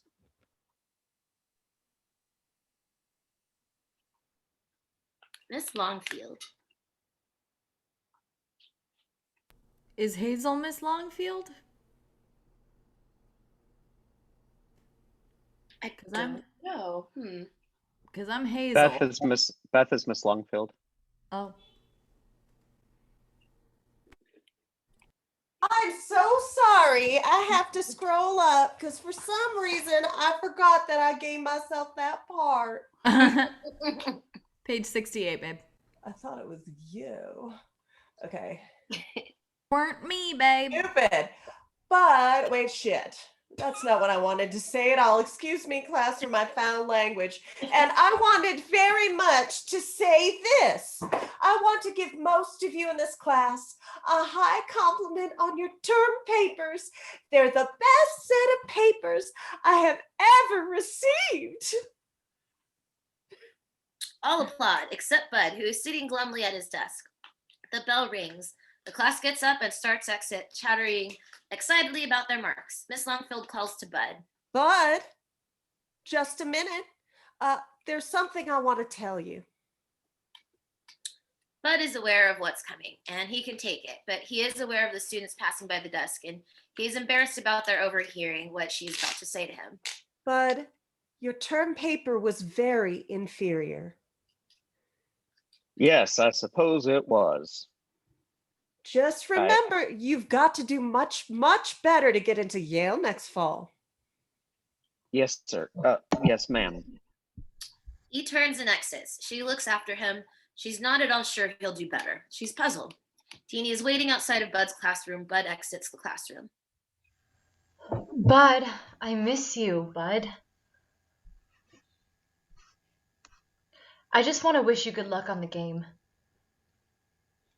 Thanks. He walks away from her. Deanie looks after him, then slowly turns and walks away down corridor. The high school gym. A basketball game is underway. There is a scramble.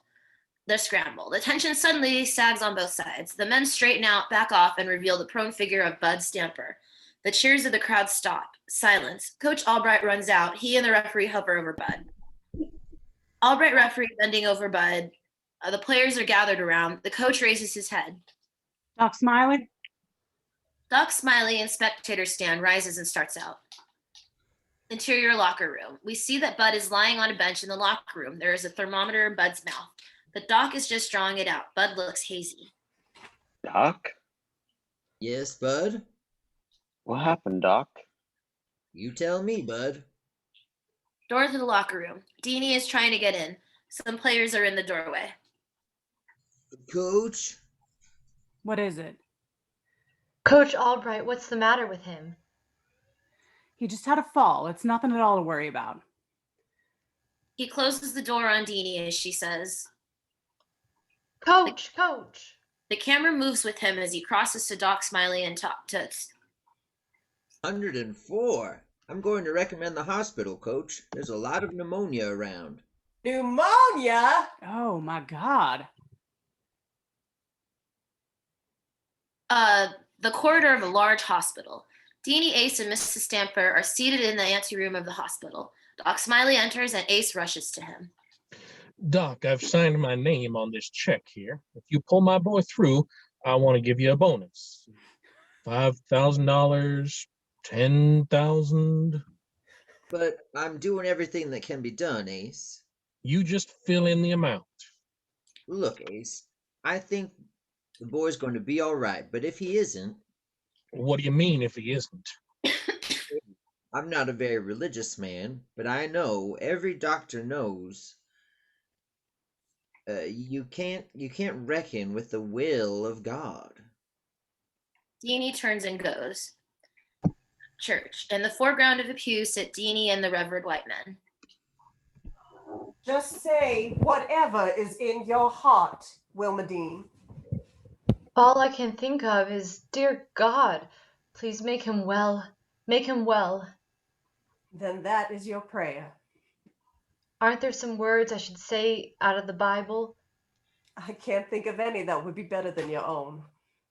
The Reverend rises and walks away from Deanie. He pauses and looks back at Deanie, kneeling in prayer. Oh, please, God, make him well. Make him well. Don't let him die. Please, God. Doc Smiley's office. Bud is taking a sun lamp treatment. He still has a little pallor, but he is beginning to get his energy back. Doc Smiley is seated at the desk taking care of some correspondence. The nurse crosses to Bud and turns off the sun lamp. Bud rises and crosses to Doc Smiley. Well, Bud, in another week or so you'll be feeling yourself again. Then spring will be here, and you know what happens to a young man's fancy in the springtime. You go with Del Loomis' girl, don't you? Yes, Mighty attractive girl. she sure is. You see her every night? I don't know. I haven't felt like it lately. Bud suddenly decides to be honest and serious. He pulls up a chair and sits down. Look, Doc, I'm pretty nuts about Deanie. And I don't blame you. I mean, I love her. And she loves me, but it's no fun to be in love. It hurts. Every time we're together, I have to remember things. You know what I mean? I start seeing her again, Doc, and go back to things the way they were, taking her out every night. I'd hold her and kiss her, and I go home, and like I can go nuts that way. Bud, I don't know how to advise you. My dad said I should find some other kind of girl. No, no. When you don't want any other kind of girl, I don't know. Well, come in Friday and I'll give you another shot of iron and another sun lamp treatment.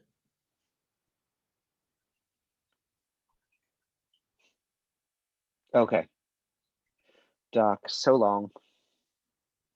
Bud walks out abruptly, absorbed with his problem. Doc is still wondering what advice he should have given. He looks back to his nurse. I'm glad I don't have to go through that again. The river. This is where Bud has been so many times with Deanie. Bud comes here almost from force of habit. Bud and Juanita are lying on the rocks. The water falls in BG. Juanita takes off his shirt. Okay, good. I'm not on mute. Sorry. Huh? Come on, take your shirt off. The sun will do you good. Gee, your skin's so smooth. I think boys are lots prettier than girls. Juanita kisses Bud's chest, his ear moving her hands up and down his body. You never were a snob like all the other kids at school. They always think they're so much better than anybody else. That's what I always liked about you. Bud rises. He holds out his hand and pulls Juanita up. Bud, stripped down to his shorts, is under the waterfalls. Juanita has also shed some of her clothes. He pulls her under the falls with him and kisses her. Then again, her surrender is immediate. Another part of the river. Bud and Juanita are seen in the windows of the ruins. Juanita pulls Bud's shirt off. She sinks to her knees and looks up at him as if in worship. He sinks down beside her. They move out of frame. School hallway to Deanie's classroom. As she walks down hallway, Miss Metcalf's classroom. Deanie enters the classroom. She and Miss Metcalf exchange good mornings. Juanita enters classroom and greets Miss Metcalf. The school bell rings and the students move to their seats. What though the radiance which was once so bright is now forever vanished from my sight? Now, though nothing can bring back the hour of splendor in the grass, glory in the flower, we will not grieve, rather find strength in what remains behind. Now, what do you suppose the poet meant by those lines? Deanie's eyes are staring vacantly at her desk. Deanie Loomis. Oh, I'm sorry, Miss Metcalf. I didn't hear the question. I know it's spring, Deanie, but I must ask you to pay more attention. I'm sorry. I quoted some lines from Wordsworth's ode on intimations of immortality, Deanie. Did you hear them? I'm afraid not, Miss Metcalf. Then I'm going to ask you to turn your text to page 380. You read the lines to me. Yes, I found it. Stand, please.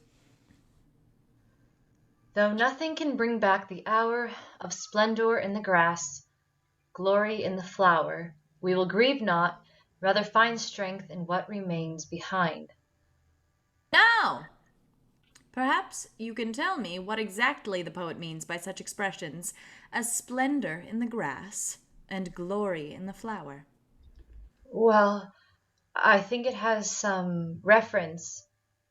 Well, when we're young, we look at things very idealistically, I guess.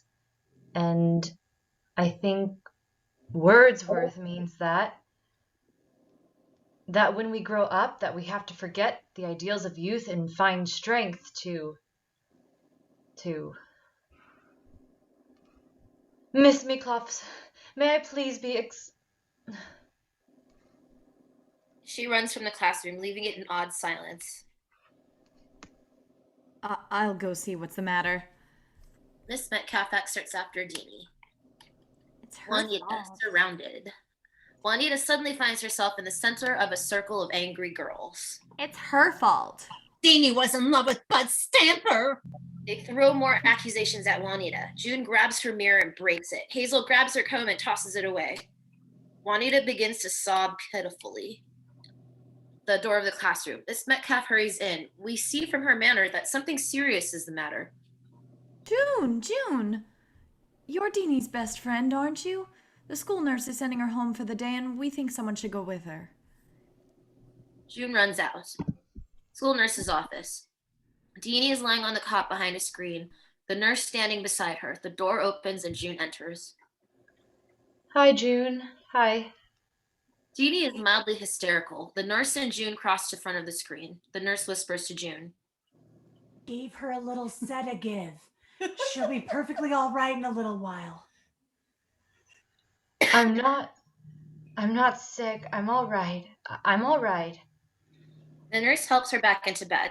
The camera holds Deanie in close shot as she begins to laugh and cry at the same time. She is trying to minimize her fright, laughing. Motion picture theater. Bud, Tatsa, and Rusty are seated in a theater watching a movie. Titsa and Rusty are sneaking in a smoke throughout the scene. Hey, Bud, why aren't you going out for track this year? Got all that work to make up when I was sick. Still going to Yale? If my grades are good enough. Hey, Bud, how come you're not dating Deanie anymore? I'm just not. I'm going to the cow college. I'm just a farmer and I know it. Hot dog, now it's my chance. Any This is good enough objections? for Bud. Any objections? I can't stop you. That says the answer he wants. The Loomis home. Deanie is coming down from the steps slowly, as though she felt uncertain of her steps. We hear Mrs. Loomis calling, Deanie. Deanie! Mrs. Loomis is already seated. They hear Deanie coming. Mrs. Loomis pours gravy on food piled high on Deanie's plate. Then Deanie comes in and sits down. Veal roast, mashed potatoes, and succotash for my girl. Eat a good meal, then you'll feel better. Always drink plenty of milk. Deanie looks at her food. It obviously sickens her. Mrs. Loomis tells her, Eat your dinner, honey. Kisses her and moves to her chair. Mr. Loomis is reading the paper. 7603. What do you know about that? 7603? Oh, Dale, did you hear that? Deanie, we're rich. We're rich. She begins to dance around the room in joy, tells Deanie, We're going to send you to college, get a new car. I bet the Stamper family is feeling good these days. Saw young Stamper driving down the street this afternoon with a crowd of boys in the car. Brand new car. His father got him. Deanie sits there trembling for a minute, then suddenly jumps up and runs out of the room. A corner of the parlor. Deanie pulls down the shades and sits down. Mrs. Loomis comes in and sits beside her. Deanie, what's the matter with you? Nothing. I'm just not hungry, Mom. No, stop it, Deanie. Stop carrying on this way. I can't eat. I can't study. I can't even face my own friends anymore. I want to die. Deanie exits up the stairs. Mrs. Loomis calls out to Dell. Dale! Gossip montage. Backyard. Two women gossips. They are talking about Deanie. She has to take sleeping pills every night to even sleep. Long shot. Woman gossip. She's looking through windows. She closes curtains, peers over the top of them. Porch. Coach Albright, Miss Metcalf, two women. They're talking about Deanie. They say her folks are taking her to some psychiatrist in Wichita, Kansas.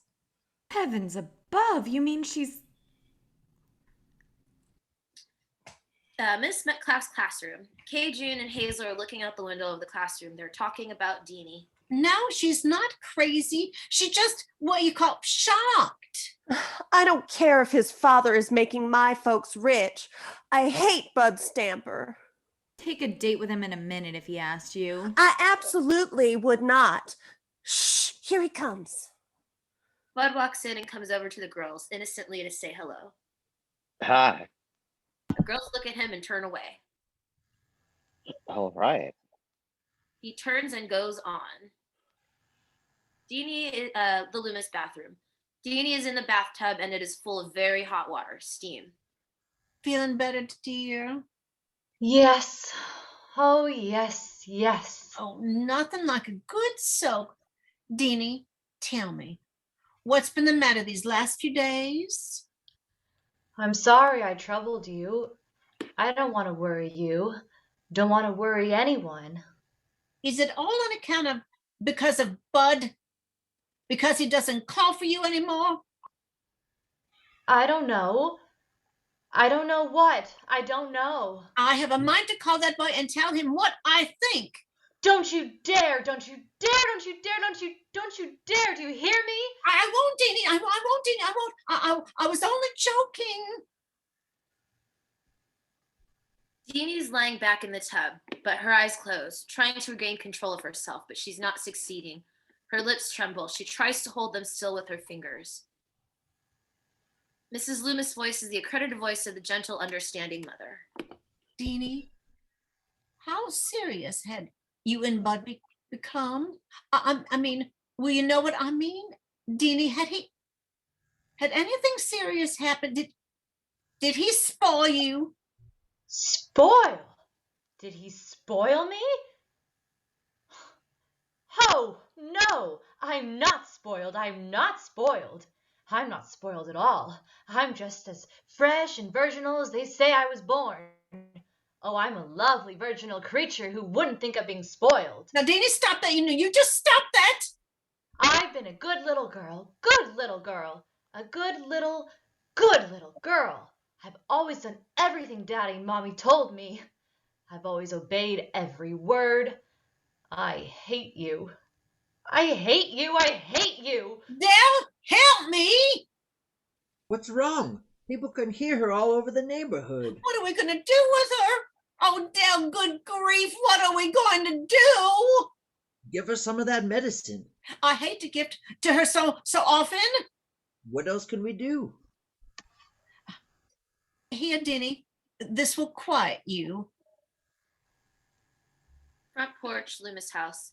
Mr. and Mrs. Loomis are sitting there rocking. There's also an impression here that they're on guard in front of their house. It's late afternoon now. They are talking in hushed voices, very seriously. Maybe we should take her to Wichita, like Doc Smiley suggested. A psychiatrist? Oh, Dale. They hear sounds from Deanie's room and look up. Deanie's room. She's leaning on vanity dresser, looking at self in mirror. She takes scissors and cuts her hair. She then arranges her hair in split curl fashion on each side of her face. Front porch. Dell and Mrs. Loomis. It'd take money, but I'll sell those stocks now if I have to. Oh, Dale. I can't think it's that serious. She's bound to get over it in just a little more time. There's never been any mental trouble in either of our families. He looks at her. It's hard to read his face, whether it's resentment or worry. The sound of a car stopping in front of the house. They look out. Toot's car, a stripped-down jalopy pulled up in front. Toot's getting out. Who's this? Probably one of her school friends. How do you do? My name's Alan Tuttle. They call me Toots. Oh, yes. I've heard Deanie speak of you. How do you do? I thought I'd drop in and say hello to Deanie. Oh. Front door. There stands Deanie. She seems collected, but somehow different. As though there's been a change of character growing out of some secret resolution or determination on her part, a certain hardness. Hi, Toots. Hi, Deanie. How are you feeling, Deanie? I feel all right. Well, if you two young folks will pardon us, well, almost time for supper. Very nice to have met you folks. Well, what did you do to your hair? Enjoyed meeting you too, Toots. They move through the doorway, but Mrs. Loomis remains to listen to Deanie and Toots. Mr. Loomis argues with her. Deanie is inside the screened porch area. Toots moves up steps and talks to her through the screen door. I've been meaning to come over for a long time, Deanie, to see how you were getting along. Thank you, Toots. You look fine. Thank you, Toots. Deanie crosses the door and closes it on Mr. and Mrs. Loomis. She returns to Toots. So I was wondering if maybe you'd like to go to the dance with me, I mean. I'd probably be an awful drip at the dance, Toots. Well, why don't you say you'll go, and if anything happens in the meantime, you change your mind or don't feel like it, huh? He looks very earnest and sincere. Toots and Deanie, the Loomis home, hand in hand, run down the steps of the front porch. They are dressed for a party. Front door. At the front door, seen through the screen door, is Mrs. Loomis. Don't worry, Mrs. Loomis. I'll take good care of her. Toots! Good night, Deanie. I'll leave the door open for you. And Deanie, don't stay out too late. This is helping Deanie into the car. Deanie's all keyed up. Don't stay out too late. Did you hear her? She said that every time I've gone out since I was knee-high. I used to think it meant something, but it doesn't. It doesn't mean a thing. The school gymnasium. The junior-senior prom is in full swing. A dance orchestra of 7 or 8 pieces is playing all the popular pieces of the year. Couples all over the floor. The girls seem to have found pretty dresses, and the boys are slicked up, but few in tuxedos. Entrance to the dance floor is through another room where ordinarily such paraphernalia as mats, dumbbells, Indian pins, etc. is kept. This room has been straightened out for the occasion and serves as a refreshment stand, punch bowl on table, etc. Deanie and Toots entering. Some of Deanie's friends run up to her. Deanie! Hi, Deanie. Deanie, it's good to see you here. Hi, everyone. Hi, thanks. Suddenly, Deanie sees Kay and Bud dancing together. He's here. And guess who with? Kay. Kay and Bud dancing. Kay notices that Bud is looking at Toots and Deanie. Deanie's eyes and cheeks are burning with excitement. Everywhere people notice her and greet her. It's like a comeback. Kay pulls back from Bud. Admit it. You're still crazy about Deanie. Admit it. You only asked me because... Bud doesn't answer. He doesn't know how. Turns away embarrassed. Kay walks away from him to Toots and Deanie. Bud brings out a silver flask. There are several other young people around the punch bowl, but they are too intent on their own good time to notice. Bud moves behind gym decorations and pours himself a drink. Hi, Kay, old girl. Hi, Toots. Hi, Deanie. Hi, Kay. Dance with me, Toots. Okay with you, Deanie? Sure, go ahead. Toots and Kay move to the dance floor. Deanie heads for Bud. Bud is having his drink. Hi. Hi. How are you, Deanie? All right, I guess. I don't know. How are you? All right, I guess. Bud, let's go outside for a cigarette. Okay, Deanie. High school gym parking lot. Deanie and Bud descend stairs that lead to parking lot. Deanie is smoking inexpertly.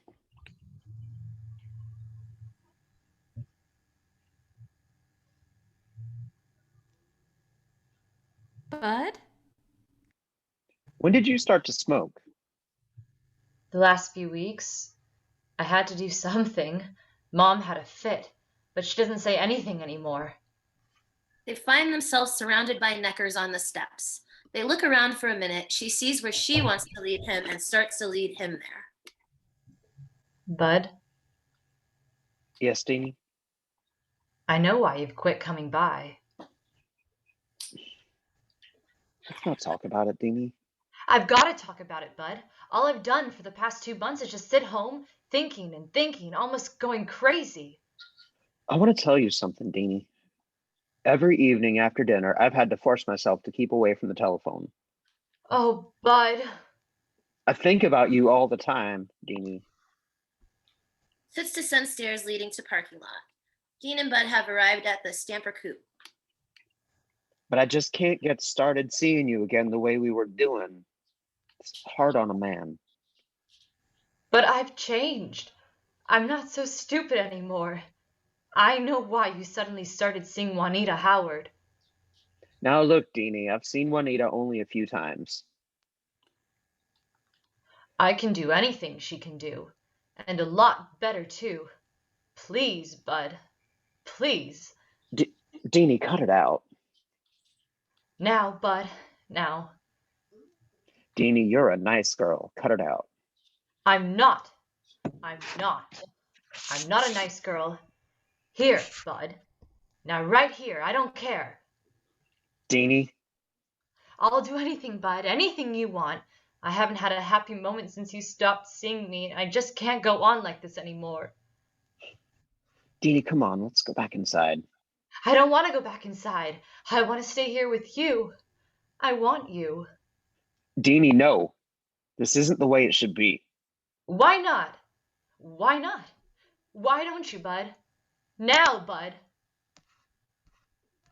Deanie, you're not yourself. You've lost your pride. My pride? My pride? Her hysteria is uncontrollable. She screams and sobs and laughs until Bud becomes worried, looking about for possible help. Deanie, cut it out. Stop that, Deanie. Finally, he slaps her to bring her to. Go on, slap me. Do anything you want to me now. I haven't had any pride. I haven't any pride. Deanie, what am I going to do with you? I don't care what you do. I don't care what happens. I haven't any pride. I just want to die. I just want to die. She suddenly runs off into the black night. Toot's arm reaches out and grabs Deanie as she is running away. He pulls her to him. She leans on his chest for comfort. Take me away from here. Take me away from here. Toots carries Deanie to his car where she collapses on the floor. He bends over and kisses her. She responds for a minute. He quickly starts the motor and drives out. Bud is seated on the running board of the Stamper Coupe crying. Toot's car drives out, Deanie not visible. Bud exits his car and goes back to the dance hall, calling, Deanie, Deanie. Mr. and Mrs. Loomis on the front porch. Mr. Loomis sits on the porch, his mind full of private thoughts. He's playing dominoes with Mrs. Loomis. Well, I just put some bread to a set. We're given to have some good homemade bread for a couple of days. What are you thinking about, Dell? Just worrying about our little girl. Oh, she's all right now. She's at the dance, I bet, having the time of her life. No, drink your milk. River, night. Toots and Deanie in the car. We see him attack her. Deanie struggles against his advances and breaks away. She exits the car. Toots calls after her, Deanie. Deanie is murmuring, no, no. Toots follows after her. Toots and Deanie down on seat of car. Camera is close on them. Toots says, come on, hold still. You've been asking for this a long time. Deanie says, stop it, don't bud. She exits the car. Dolly shouts Deanie. Camera is shooting past Necker's car and FG. Deanie runs alongside of the black pipeline. Camera dollies back and holds as she reaches Necker's car. Necker rises up into frame, startling her. Toots follows Deanie's. Close shot, Deanie. She murmurs incoherently, bud, bud. Deanie jumps onto the pipeline. She approaches. Camera holds onto her legs in flight. Toots moves to the Necker's car. Toots moves to the pipe and follows after Deanie. The Loomis house. The house is dark. Bud calls up. Deanie? Mr. Loomis. A light goes on in the window upstairs. The window goes up and Mr. Loomis puts his head out. Yes, what is it? We pick Deanie up running along the rock formations. The water falls in BG. She climbs onto the ledge nearer the falls. A tree stump falls near her and she continues in flight. Front porch Loomis house. Bud is waiting on the screen porch. River and falls. We see Deanie dragging herself up onto another rock and moving to the walk that leads to the top of the rapids. Long shot, Toots and two boys, their shadows. Dolly with boys as they run to riverbank. Deanie on walk. A man rings bell, claiming over a promontory wall, looks back. She disappears over a wall.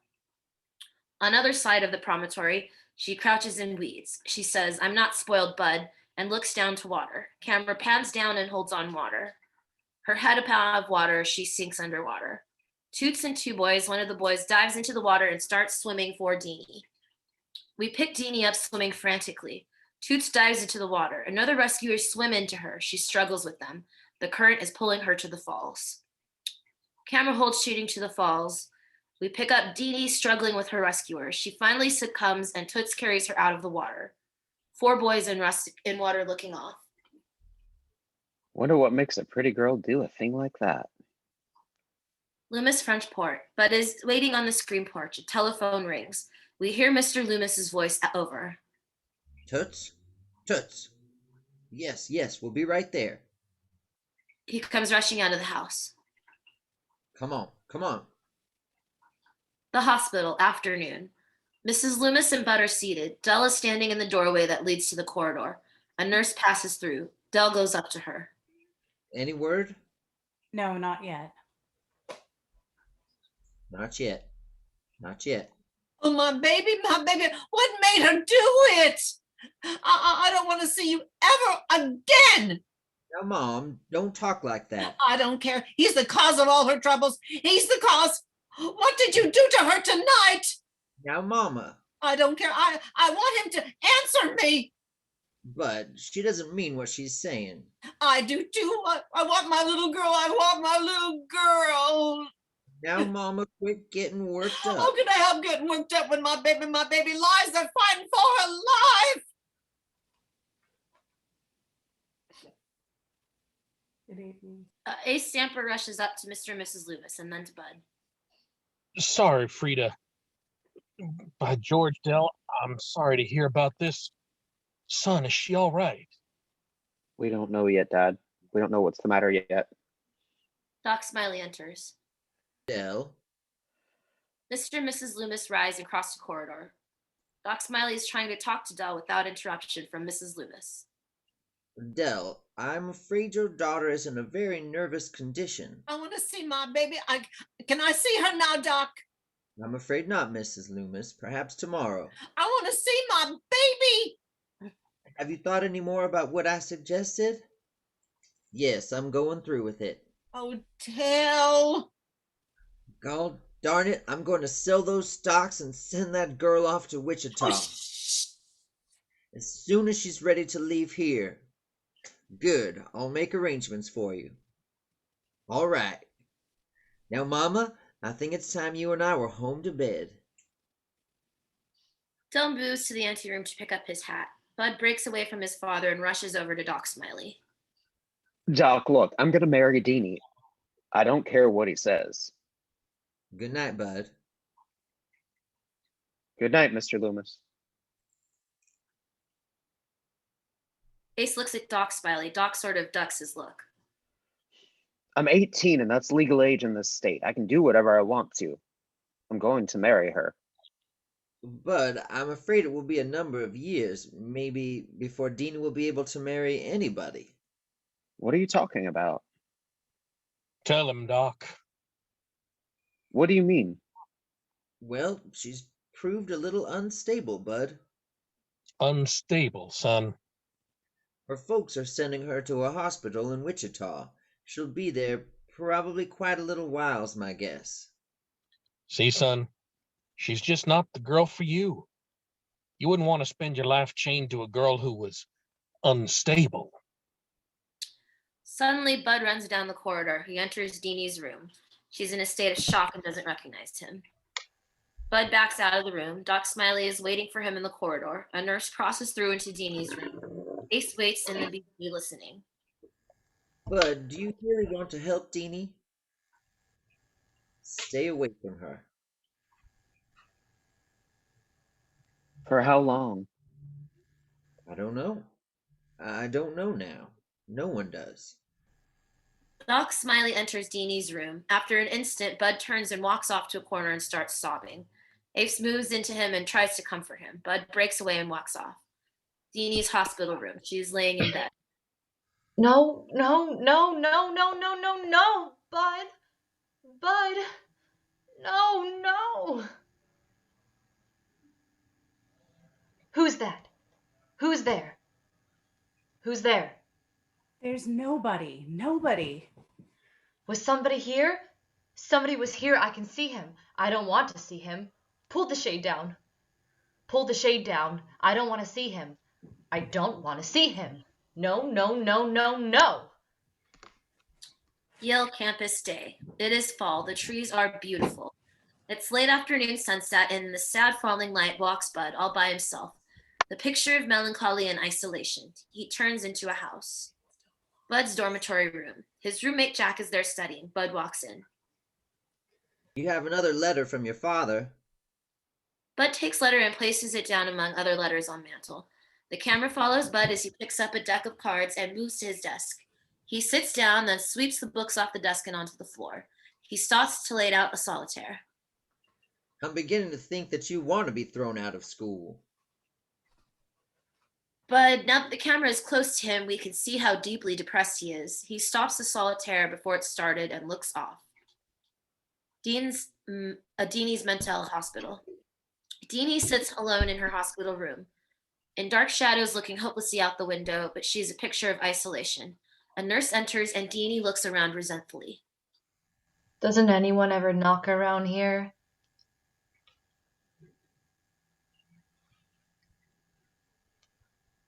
Nurse.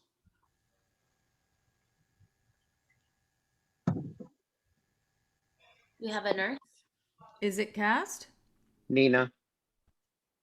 I know. This We is do, a, but this is you a scroll group. by it. Yeah, what page?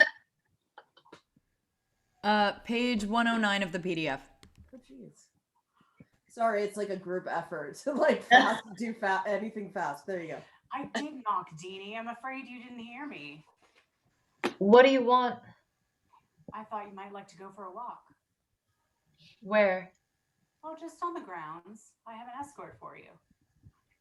You mean to say I can't even go walking on the grounds by myself? During this speech, she looks back and sees her escort through the door, which the nurse has left ajar. She doesn't like what she sees. I'll stay here. The exercise might... The scene is interrupted by sounds from next door or across the hall. These sounds are subdued, a kind of terrifying whisper. The nurse and attendant exit. Deanie closes the door. Deanie listens. What she hears frightens her. She puts her head against the wall. Mrs. Brooks' room day. Mrs. Brooks is breaking the window with a chair. The nurses and attendants come rushing in. Mrs. Brooke! Mrs. Brooke, grab her! Grab her! Stop that! Mrs. Brooke, we've decided you may be more comfortable in another room. No, no. We've got a nice room for you on the other side of the building. Like it when you get there, Mrs. Brooke. No, that's where they put the crazy people. We hear or catch glimpses of Mrs. Brooke, Panic-stricken, trying to evade the attendants and nurses, running from the one corner to another. You hear the sounds of a struggle as the nurses and attendants are seizing Mrs. Brooke. She is subdued. They force her out of the room and down the corridor. Mrs. Brooke no longer resists. Deanie's nurse comes back. She opens the door. Deanie jumps back guiltily. The first attendant resumes his position outside Deanie's door, ready to accompany Deanie on her walk. What was that? I'm sorry you had to hear that, Deanie. She's under control now. We're putting Mrs. Brooke in another quarter for a while where she can have more protection. There are times when we have to protect patients from themselves. How about that walk? The exercise might make you feel better. Well, if you change your mind, Joe's here. Deanie closes the door and grabs the nurse by the arm. He stands there all the time. Does he have to keep standing out there all the time? His name is Joe. He's a good boy. He won't hurt you. I don't like him. You will. The nurse exits. Deanie is left all alone. Deanie resumes her seat at the window. Speakeasy. It was a long, sparsely filled room on the second floor of what is once a brownstone house in downtown New Haven. Bud is sitting at a table in the corner. The far corner of the room, in the foreground, Mama, the owner, calls to her daughter Angelina. Angelina is a lovely Italian girl and is serving as a waitress.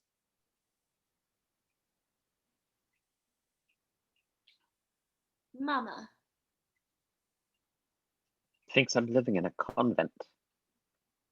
A secluded little convent. The southern part of France. Mama's Madeline, I believe. Angelina. There we go. All right, Mama. Angelina takes the pizza pie from the oven and moves into the dining room and serves it. Bud calls to her. Hey, Angelina. You think I could have another one of those home brews? No, I can't give you any more. Mister, you drink, you're going to get sick. Let me bring you some food. Would you like something to eat? Mama's making some pizza in the kitchen. Would you like pizza? What is pizza? You don't know what pizza is. Where are you from? Kansas. I'm from Kansas. Kansas? Where's that? Kansas is the very heart of the USA. He says this in but- vigorous accents. Both seem very innocent kids. But what is it? It's a state.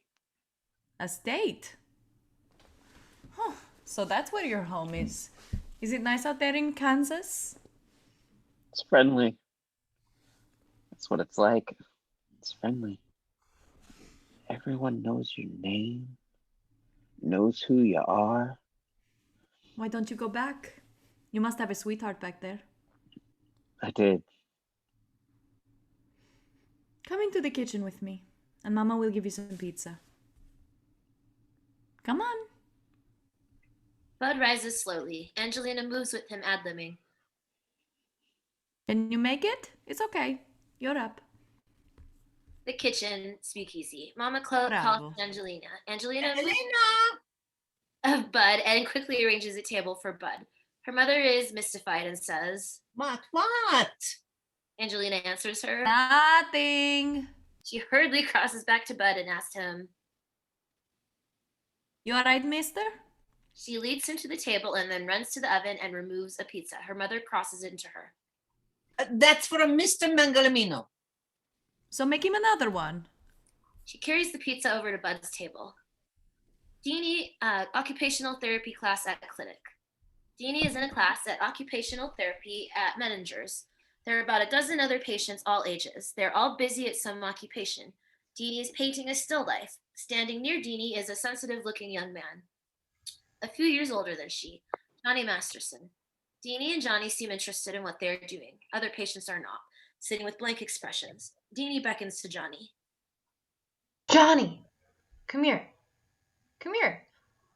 What do you think about that? Sort of squint your eyes a little bit. What do you think about that? What would Cezanne say to that? That's swell, Deanie. I never thought I could do this well, really. It looks better with one eye closed. I like metalwork, though. You can get rid of a lot of hostilities this way. Watch. Wham! Every time I tell myself it's my old man. Wham! My old man had his heart set on my being a surgeon. Well, not just a surgeon, but the greatest surgeon who ever lived. So anyhow, I couldn't make that first out, that first cut into the flesh of another man's body. I shook. Couldn't keep my hands steady. Firm. I don't know. But you can still be an MD when you get out. If I ever get out. Johnny, don't talk like that. I'm kidding. I hope. A nurse enters and goes to Deanie. What? Oh, Deanie, your parents are in the waiting room. Mother and Dad are here? My folks are here, Johnny. I haven't seen them in 6 months since I've been here. See you later, Deanie. Deanie starts out, the nurse following. Johnny moves to her easel and looks at her painting. The waiting room. It is furnished in style and supposedly homey comfort. But Mrs. Loomis, who is there with Dell, doesn't feel a bit at home. She peers around suspiciously and anxiously. Oh, Dell, I hope these people know what they're doing. How much longer are they going to keep her here? Well, the doctor said it might be a matter of 2 or 3 years. We're her parents, aren't we? We know what's best for our own child, don't we? Well, there she comes. They both look out the window. A clinic lawn through the plate glass picture window. Deanie and nurse walking across the beautiful lawn. Dell looks at her and doesn't like what he sees on her face. Ma'am, don't let Deanie see you looking this way. Deanie and the nurse are mounting the steps to this porch when Mrs. Loomis busts out of the building and descends on them. Oh, my baby, my little baby! Hi, Mom. Hi, Daddy. Gee, it's good to see you. Oh, she looks just fine, doesn't she, Dell? They can't tell me there's anything wrong with my baby. No, what? She's just as sound and normal as the next one. This is very painful for Deanie. Belle feels this, comes into the group to change the direction of talk, as Mrs. Loomis is leading Deanie into the clinic room. I brought my little girl a box of candy. Oh, thank you, Daddy. And all the girls in your gang wanted to tell you hello. Your father had to go and tell everyone where you are.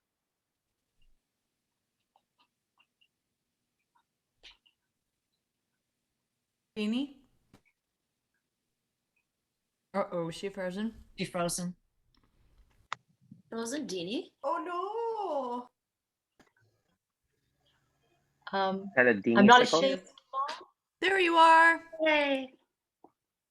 I'm not ashamed, Mom. Oh, I'm sit sorry. down. Sit down.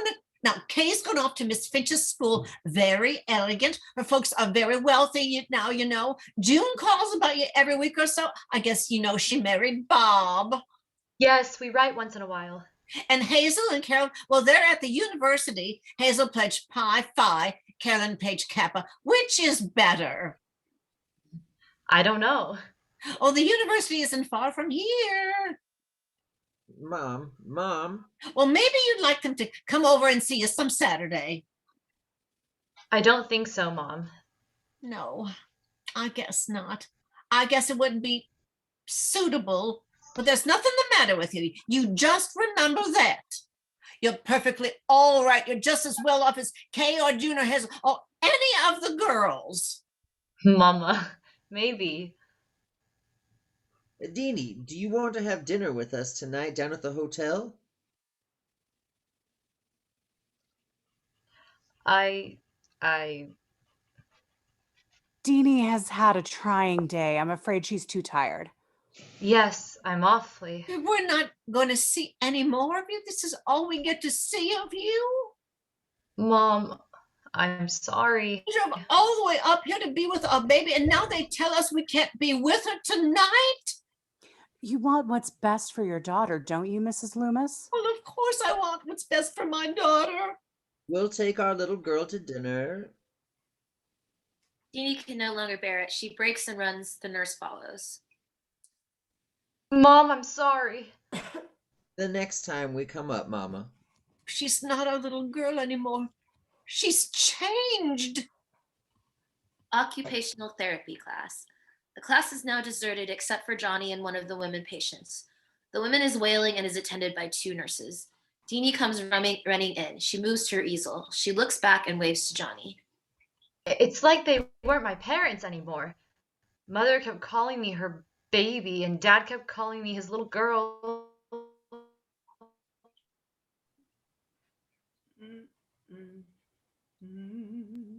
We've frozen again. I know it's me. I'm just I can't. Doctor No, it's not you. Judd. Deanie. Oh, Is she frozen? I heard something. Okay. All right. Well, I'm just going to go on. You're the one that's got to change. They can't. I don't know how I can ever go back home again. I don't think I could ever feel about them as I used to feel. You'll have to come to accept them as people with a lot of faults, maybe, but not as mama and papa. As people. Deanie rises from couch and crosses to Dr. Judd's desk. She sits down. We put a lot of blame on our parents these days. We've got to remember, they had parents too. I suppose so. You had a mama and papa too. Oh, yes, most assuredly. All right, Deanie, you can go. I'll see you tomorrow. Deanie, have you heard from the young man? What was his name? Bud? No, we've given up riding. I guess he's away at school. I don't know. No one ever tells me anything about him. I suppose they're afraid it would upset me. Would it? Maybe. Don't you intend to see him again, ever? I'm afraid to, Dr. Judd. Why?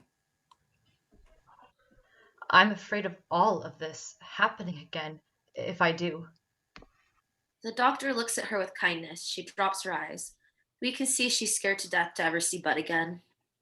Well, maybe you'll feel a little stronger about it in time. I hope so. Abruptly, she exits. The lawn of the clinic. Johnny's waiting for her. His face is sober.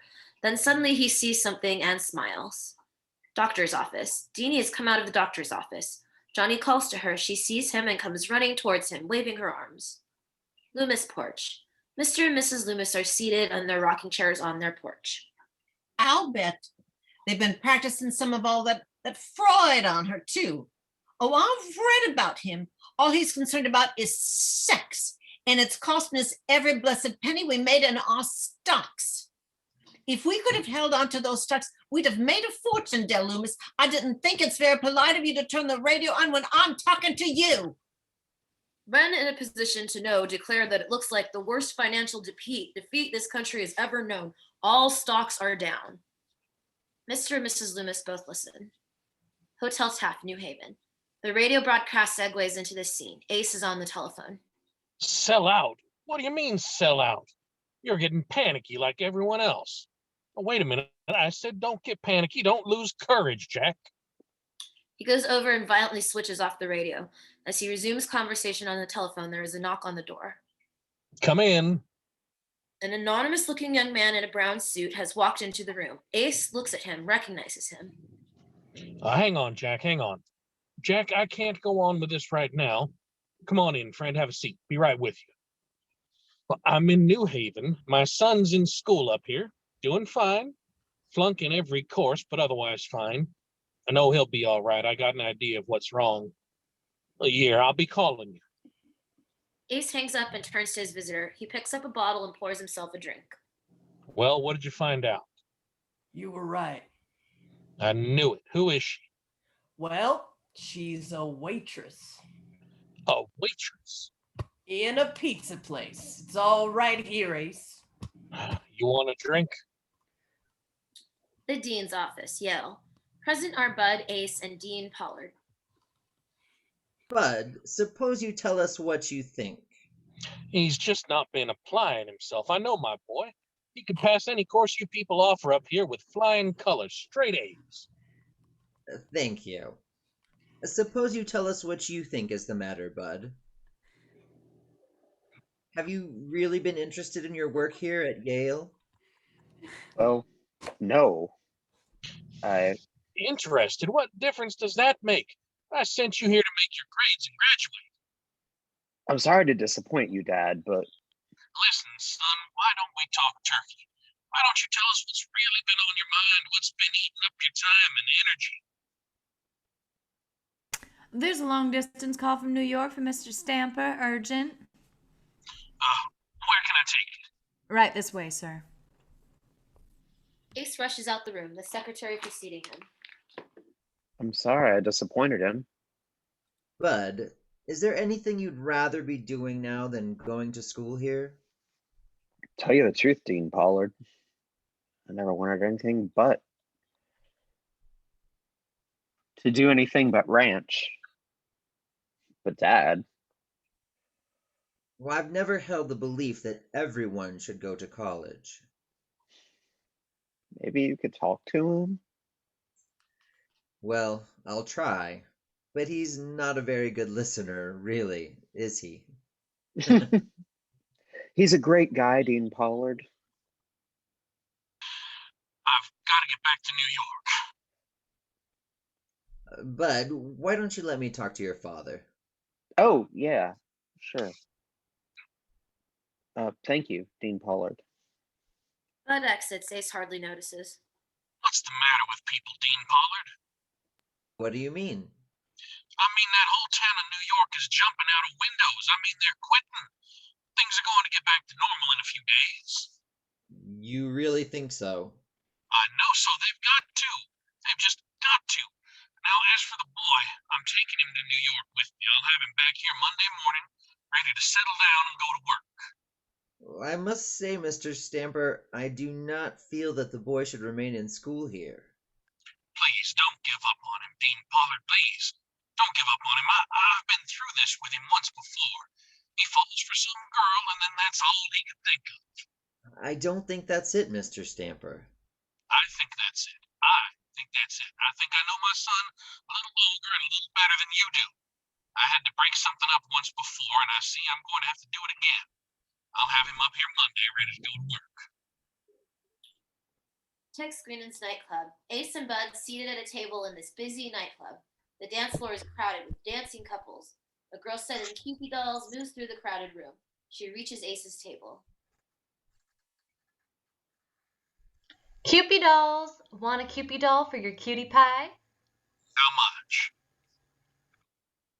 $50. Ace throws a roll of bills onto her doll tray.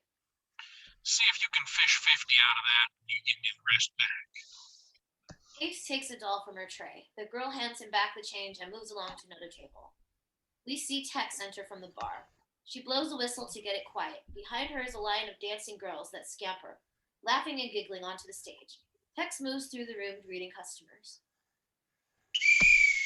Hello, suckers!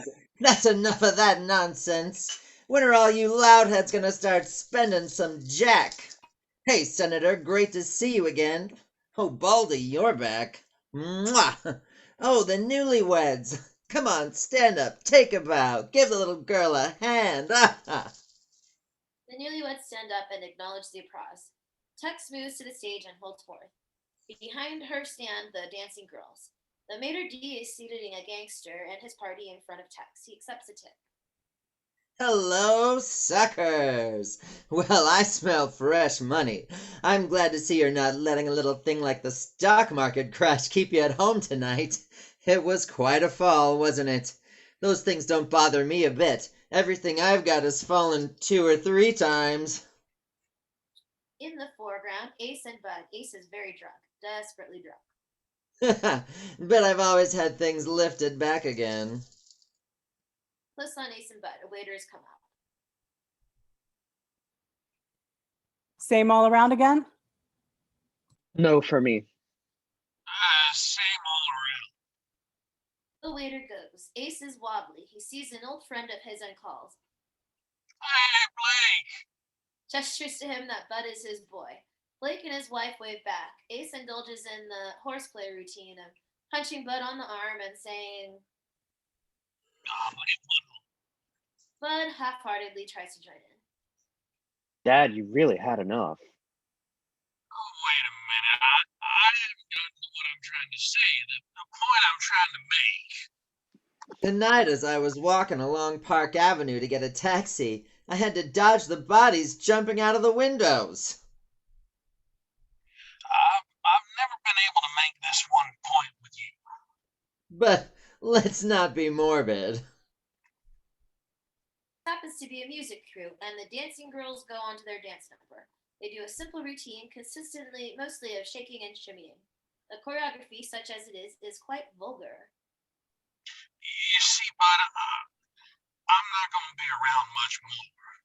Dad, don't talk that way. Oh, now don't sound so worried, son. I got no plans of kicking off for a while. What are you leading up to, Dad? But a man lives his life in a certain place at a certain time, and he works for the things that mean the most in that place at that time. The things I've wanted for you, Bud, are the things I could imagine in life. See, Yeah? times may change now, and maybe the things I've wanted for you are wrong. Maybe I haven't always done the right thing by you, Bud. If that's the case, I'm sorry. I wish I could make it up to you. Anything I've taken away. Forget it, Dad. Oh, look over there. Ace points to a girl in the chorus. Part of the line of chorus girls. One of the girls who is shimmying and shaking does look like a very coarse version of Deanie Loomis. They're looking towards the girls.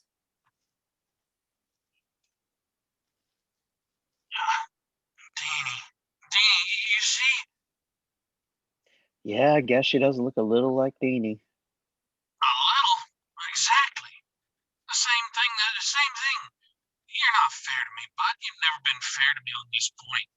I did all that for your own good. Look, how would you like to be married to Deanie now? Did you ever think that? Did you? How would you like it with her in that institution? What's the difference? There she is. You're just as pretty. Would you like to have her? You want her? Hey, I'll get her for you.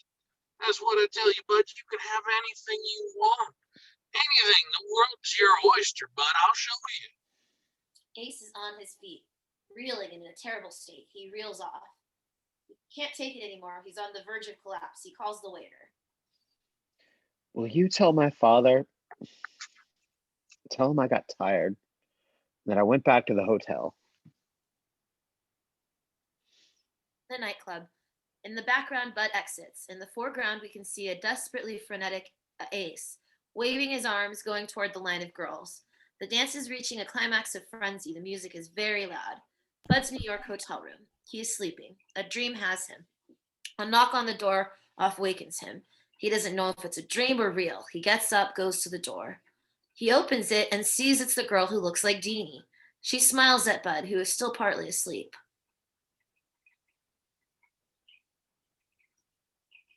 Girl. Do we have a girl? It's still Brianna.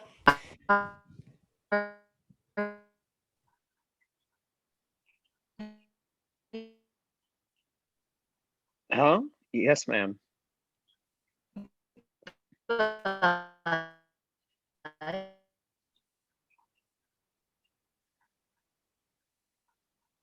Sorry, my internet keeps going out. Can you hear me? You just We can got hear way you now. better. You're back Yeah. now. Okay, Yeah. I'm back. Are you Bud? Yes, ma'am. Aren't you going to invite me in?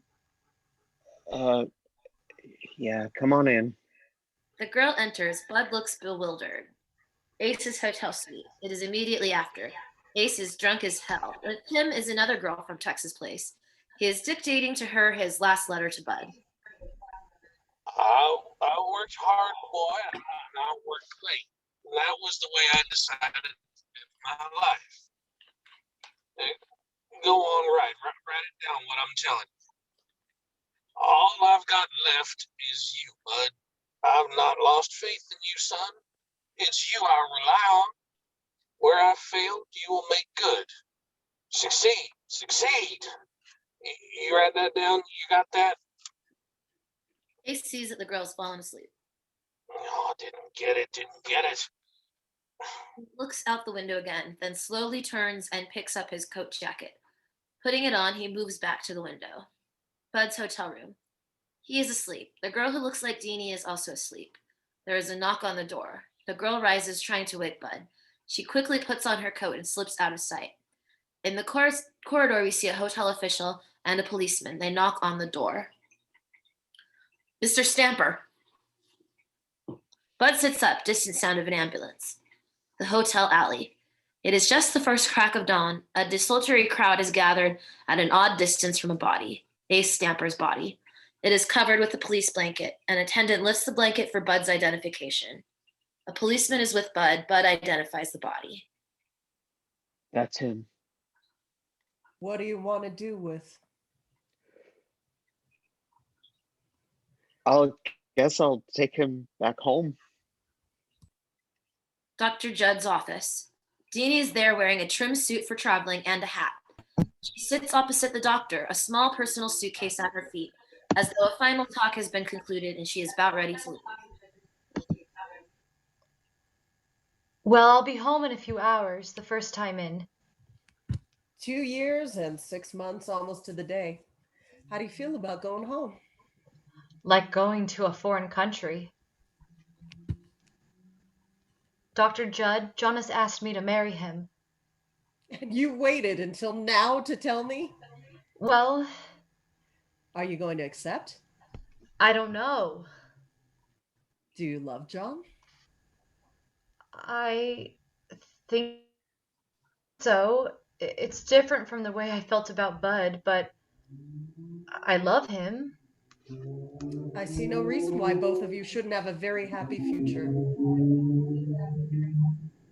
Woo! I don't know what that was. John is back in Cincinnati now, practicing medicine, getting along very well. I know. I hear from him every day. Sound of taxi outside. Oh. Oh, my taxi. I better be going. Deanie and the doctor get up. The nurse enters through the office door. Taxi's here. The nurse moves back to the hallway waiting for Deanie. The doctor walks Deanie to the office door. Will you see Bud when you're home? I don't know. Do you think you'll be very happy married to John if you still don't know how you feel about the other young man? Well, when we face these fears, they sometimes turn into nothing. Deanie. All right, Dr. Judd. I'll see him, all right? She looks at him hopefully, turns and goes. Clinic porch. Deanie moves out onto the porch, looks around her. A taxi driver is putting her suitcase in cab. Deanie waves to the nurse and gets into the taxi. The Loomis home. Mrs. Loomis bursting out of the screen door. She's in turmoil as usual, happy, quarrelsome, corrective, loving. Mrs. Loomis has driven Deanie home from Mr. Loomis has driven Deanie home from the station. Deanie runs out of the car to embrace her mother. Mr. Loomis bruises himself getting out her luggage, etc. Oh, baby! Hello, Mother. They go into the house. Deanie is changing out of her traveling clothes and packing. Mrs. Loomis is watching and fussing. Cincinnati? Don't you want me to get married, Mother? Well, I don't know why you couldn't have married a boy from here. You're not going to be much company from me living back east in Cincinnati. Now, what do you know about the young man you're marrying? After all, you've met him in a mental hospital. Are you sure he's all right?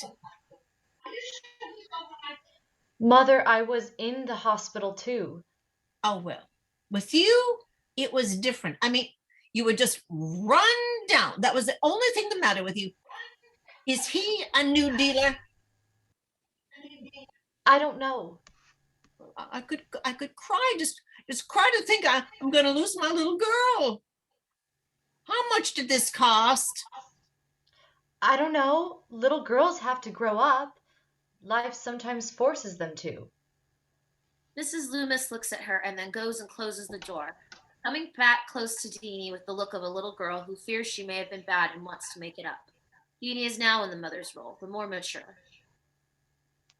Deanie, did those doctors at the hospital say your mother had raised you wrong or something? Did they blame your father and me in any way?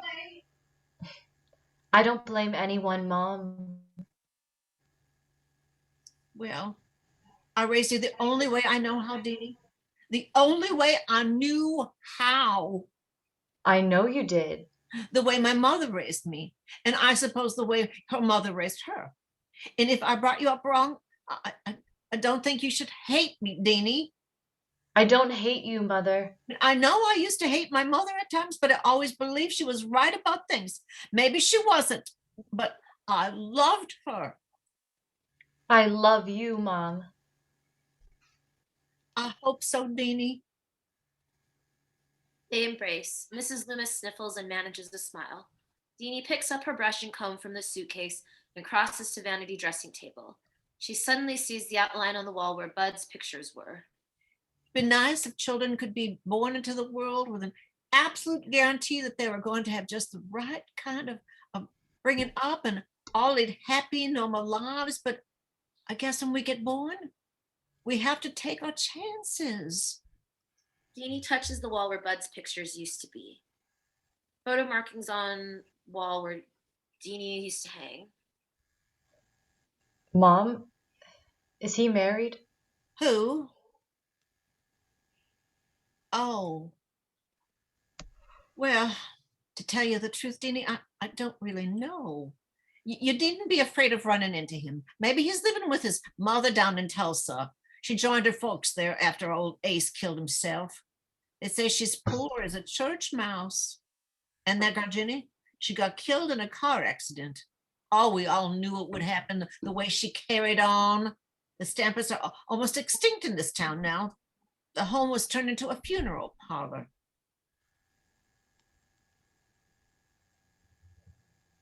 That's not what she's afraid of. Off screen, we hear Adele. Deanie, Downstairs hall, Loomis home. Dell Loomis has left the window by which she always sits and has come to the foot of the stairs, calling up. some of the old gang here to see you, Deanie. Dell crosses back to his window. The camera pans with him, but holds on June and Hazel, older and more mature. I can't wait to see her. Oh, it seems simply ages. How is she, Mr. Loomis? She's fine. They look up the stairs. Deanie is charging down the stairs to meet them. The three girls squeal with delight at the reunion, throwing their arms around each other and jumping up and down. Oh, welcome home. Oh, it's so good to see you. To see you. How long are you June, Hazel. Oh, June, Hazel. come on, go for a ride with us. We'll show you the remains of this once thriving metropolis. Mrs. Loomis watches, smiling. Dell Loomis watches from his window seat. Give me just 2 minutes to wash the train off me. She dashes up the stairs again towards her room. She looks just wonderful. Girl, Mrs. Loomis, suddenly more sober and anxious seeming, crosses to the girls. just one thing. Keep her away from Bud Stamper. Oh, Mrs. Loomis, she's forgotten all about that. No, she hasn't. The very first thing she did was ask about him. Then she fell on her bed and cried and cried. I thought the years away she'd forget him, but evidently she hasn't. Now, I want you to promise me. The doctor told us she's perfectly all right now, but there's no use asking for trouble. Keep her away from him. Deanie's bedroom. We see her in a mirror. She looks where Bud's pictures used to hang. She knows she's going to see him. A little prickle of excitement goes through as she begins to change her clothes. The living room. Deanie runs down the stairs and joins the girls at her parents'. Mrs. Loomis, who is still looking out the window, or Mr. Loomis, doesn't turn his head. Oh, here's our girl. Hazel, June, I want to see Bud. Now, Deanie, honey, you just forget about him. Oh, gee, I'm not even sure where he is now, Deanie. I mean, well, no one ever sees him. Do you know where he is, Hazel? He's staying out at his father's old ranch. Mrs. Loomis is furious. Deanie crosses to her father to where he's sitting at his window. She kisses him on top of the forehead. Well, Deanie, it's a long way out there. And he might not be home. I want to go there, June. Come on. They start out. Mrs. Loomis crosses to Deanie, intercepting her at the door. Following her for a bit out the front porch, then defeated, coming back into the house. Deanie goes her way. Now, Deanie, you didn't come home to see Bud Stamper. My goodness, Hazel and June want to visit with you. They've come here just to see you. We hear the door of June's car open. Mrs. Loomis returns to the parlor. The road at the entrance to Bud's ranch. It's not in good shape. The car bumps along. A herd of cattle is on the road. June honks her horn to move them out of the way. It comes to a stop. The girls look at Deanie. You know, I wish the country would do something about this lousy road. The county won't. Stay here a minute. I wonder where.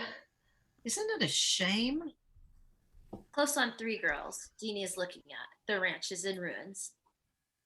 Remember all the swell parties Bud used to throw out here for the gang? Isn't it a shame? Well, Deanie, now that she's here, is quite frightened. Want me to go looking for Bud? oh, Hazel, would you? Okay. She gets out. Hazel comes walking in. She calls. Bud. Bud. Angelina calls out from the house. Round back. Deanie takes a quick look at herself in the windshield mirror. Oh, June. June hugs her. The ranch house. We hear Hazel's call of Bud, Bud, and then we see Bud working under a hay truck. He's very soiled from head to foot with grease. He wears dirty denim work clothes. Hazel runs up to Bud. Oh, June. Oh, wait, where are we? Bottom Well, of hi, Hazel. 144. Yep, just Yeah. got it. Hi, Hazel. Hi, Bud. Jeepers, you're a mess. Well, I've been working. Got about 40 head of cattle now, and we're beginning to eat more regularly. And Bud, Deanie's out there in the car. Deanie? Golly, Hazel. I hate to see Deanie when I'm so dirty. She won't mind, Bud. How is she, Hazel? She seems just fine, Bud. I'm glad. Bud starts off. Hazel withdraws, going back to the car. Deanie and Bud. She walks into a shot with Bud. Deanie and Bud look at each other. Hello, Bud.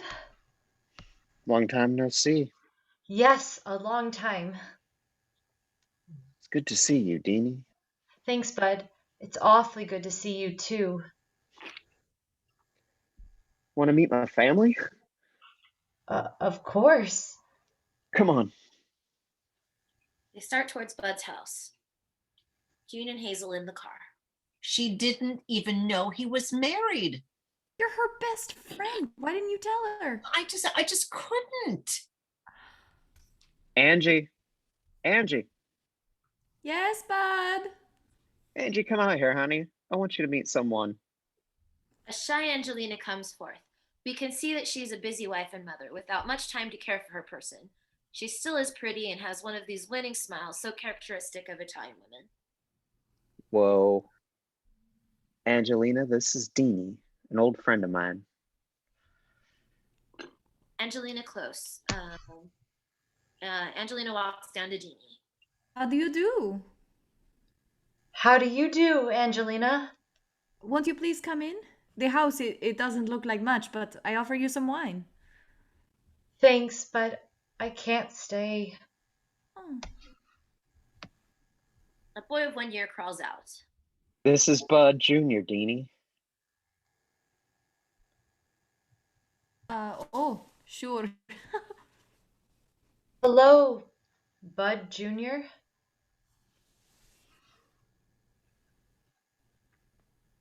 But So now we are expecting another child soon. I hope it's a girl. Well, I have to go. You come back again? Come back sometime for dinner. Thank you, Angelina. Goodbye. Teeny and Bud exit the house and go back toward the car. I married Angelina when I left New Haven. Didn't even finish my first year there in school. She's real nice. Angie was wonderful to me when things began to go wrong. You're happy, Bud? I guess so. I never ask myself that question very often, though. What about you? I'm getting married next month. Are you, Deanie? Yes, a boy from Cincinnati. I think you might like him. Things work out awfully funny sometimes, don't they? Yes, they do. I hope you'll awfully be happy. Be awfully happy, Deanie. Wow, sorry. Like you, Bud. I don't think too much about happiness either. What's the point?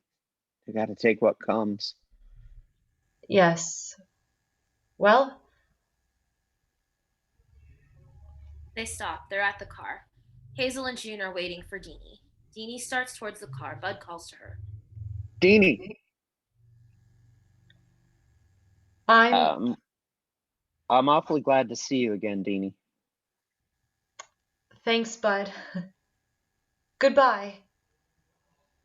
Goodbye. June! So long, Bud. Car and group. Bud helps Deanie into the car. Hello. You girls come out again sometime. Might ask us. I will, I promise. Got a little money coming in now, and Angie and I are gonna start throwing a beer party. She'll call you. It's a date. They'll wave back and forth as June starts the car and they pull away. Bud looks after the car, then starts back to the house. Something has been settled inside him. The girls drive along the country road. Deanie, honey, do you think you still love him? I don't know. He's a totally different person to me now. How do you mean? I'd always worshipped Bud, like he was a god. But all this time he'd been a man, hasn't he? Like other men all over the world, trying to get along. Entrance Bud's kitchen. He enters. He and Angelina exchange a look. Then Bud says, When do we eat? Angelina smiles at him. He kisses her. Fade out. What? I don't like this ending. That's so sad. Oh my The God, ending is tear sad, the my whole thing heart is out. sad. There's very little happy in this. But It's a it's very so depressing good though. The movie. thing Yeah. about this is like William Indra's so good at like the teen angst thing, like the first love thing and like the urgency of being young, and it's really crazy how good he is at that. Very. But it is Yeah. funny because at the beginning I was saying it's like the reefer madness of young love. It's like it reads a little bit almost It's a exploitation-y little at the dramatic, beginning. but obviously It was it's a just fucking funny. play It from was the just, 50s. you know. But Amy, great Oh, job with no. narrating. Thank oh, you. it was Yeah, that was awesome, Amy. beautiful. Good job. Yay. Job Thank with you, narrating. Amy. Admirable Yeah, SMing fun. there. Yeah. I just narrated a 117-page script, literally like an hour ago. Oh my goodness. Wow. My voice was so tired the last time I did that. I was like dying by the end. I was like, It's hard. I'm glad I've got like tomorrow is like the pajama day, you know, not leaving the house kind of a day. They'll go I'm rest having the day. pajama day right now. Right? We'll have that pajama bottoms on. There you go. Look great. Actually, Nina and I are gonna go jump in the hot tub outside in the snow. Oh, That's so awesome. Lucky. oh, wonderful. Have a lot of fun. Oh my god, enjoy it for me. Sure. Great. Good read, everybody. Thank you so much for putting this Thank on. you. Thank you, Beth. Thank you so much. It was great reading with everybody. Have a wonderful Good night, weekend. beautiful Bye. kitty. Thank you, guys.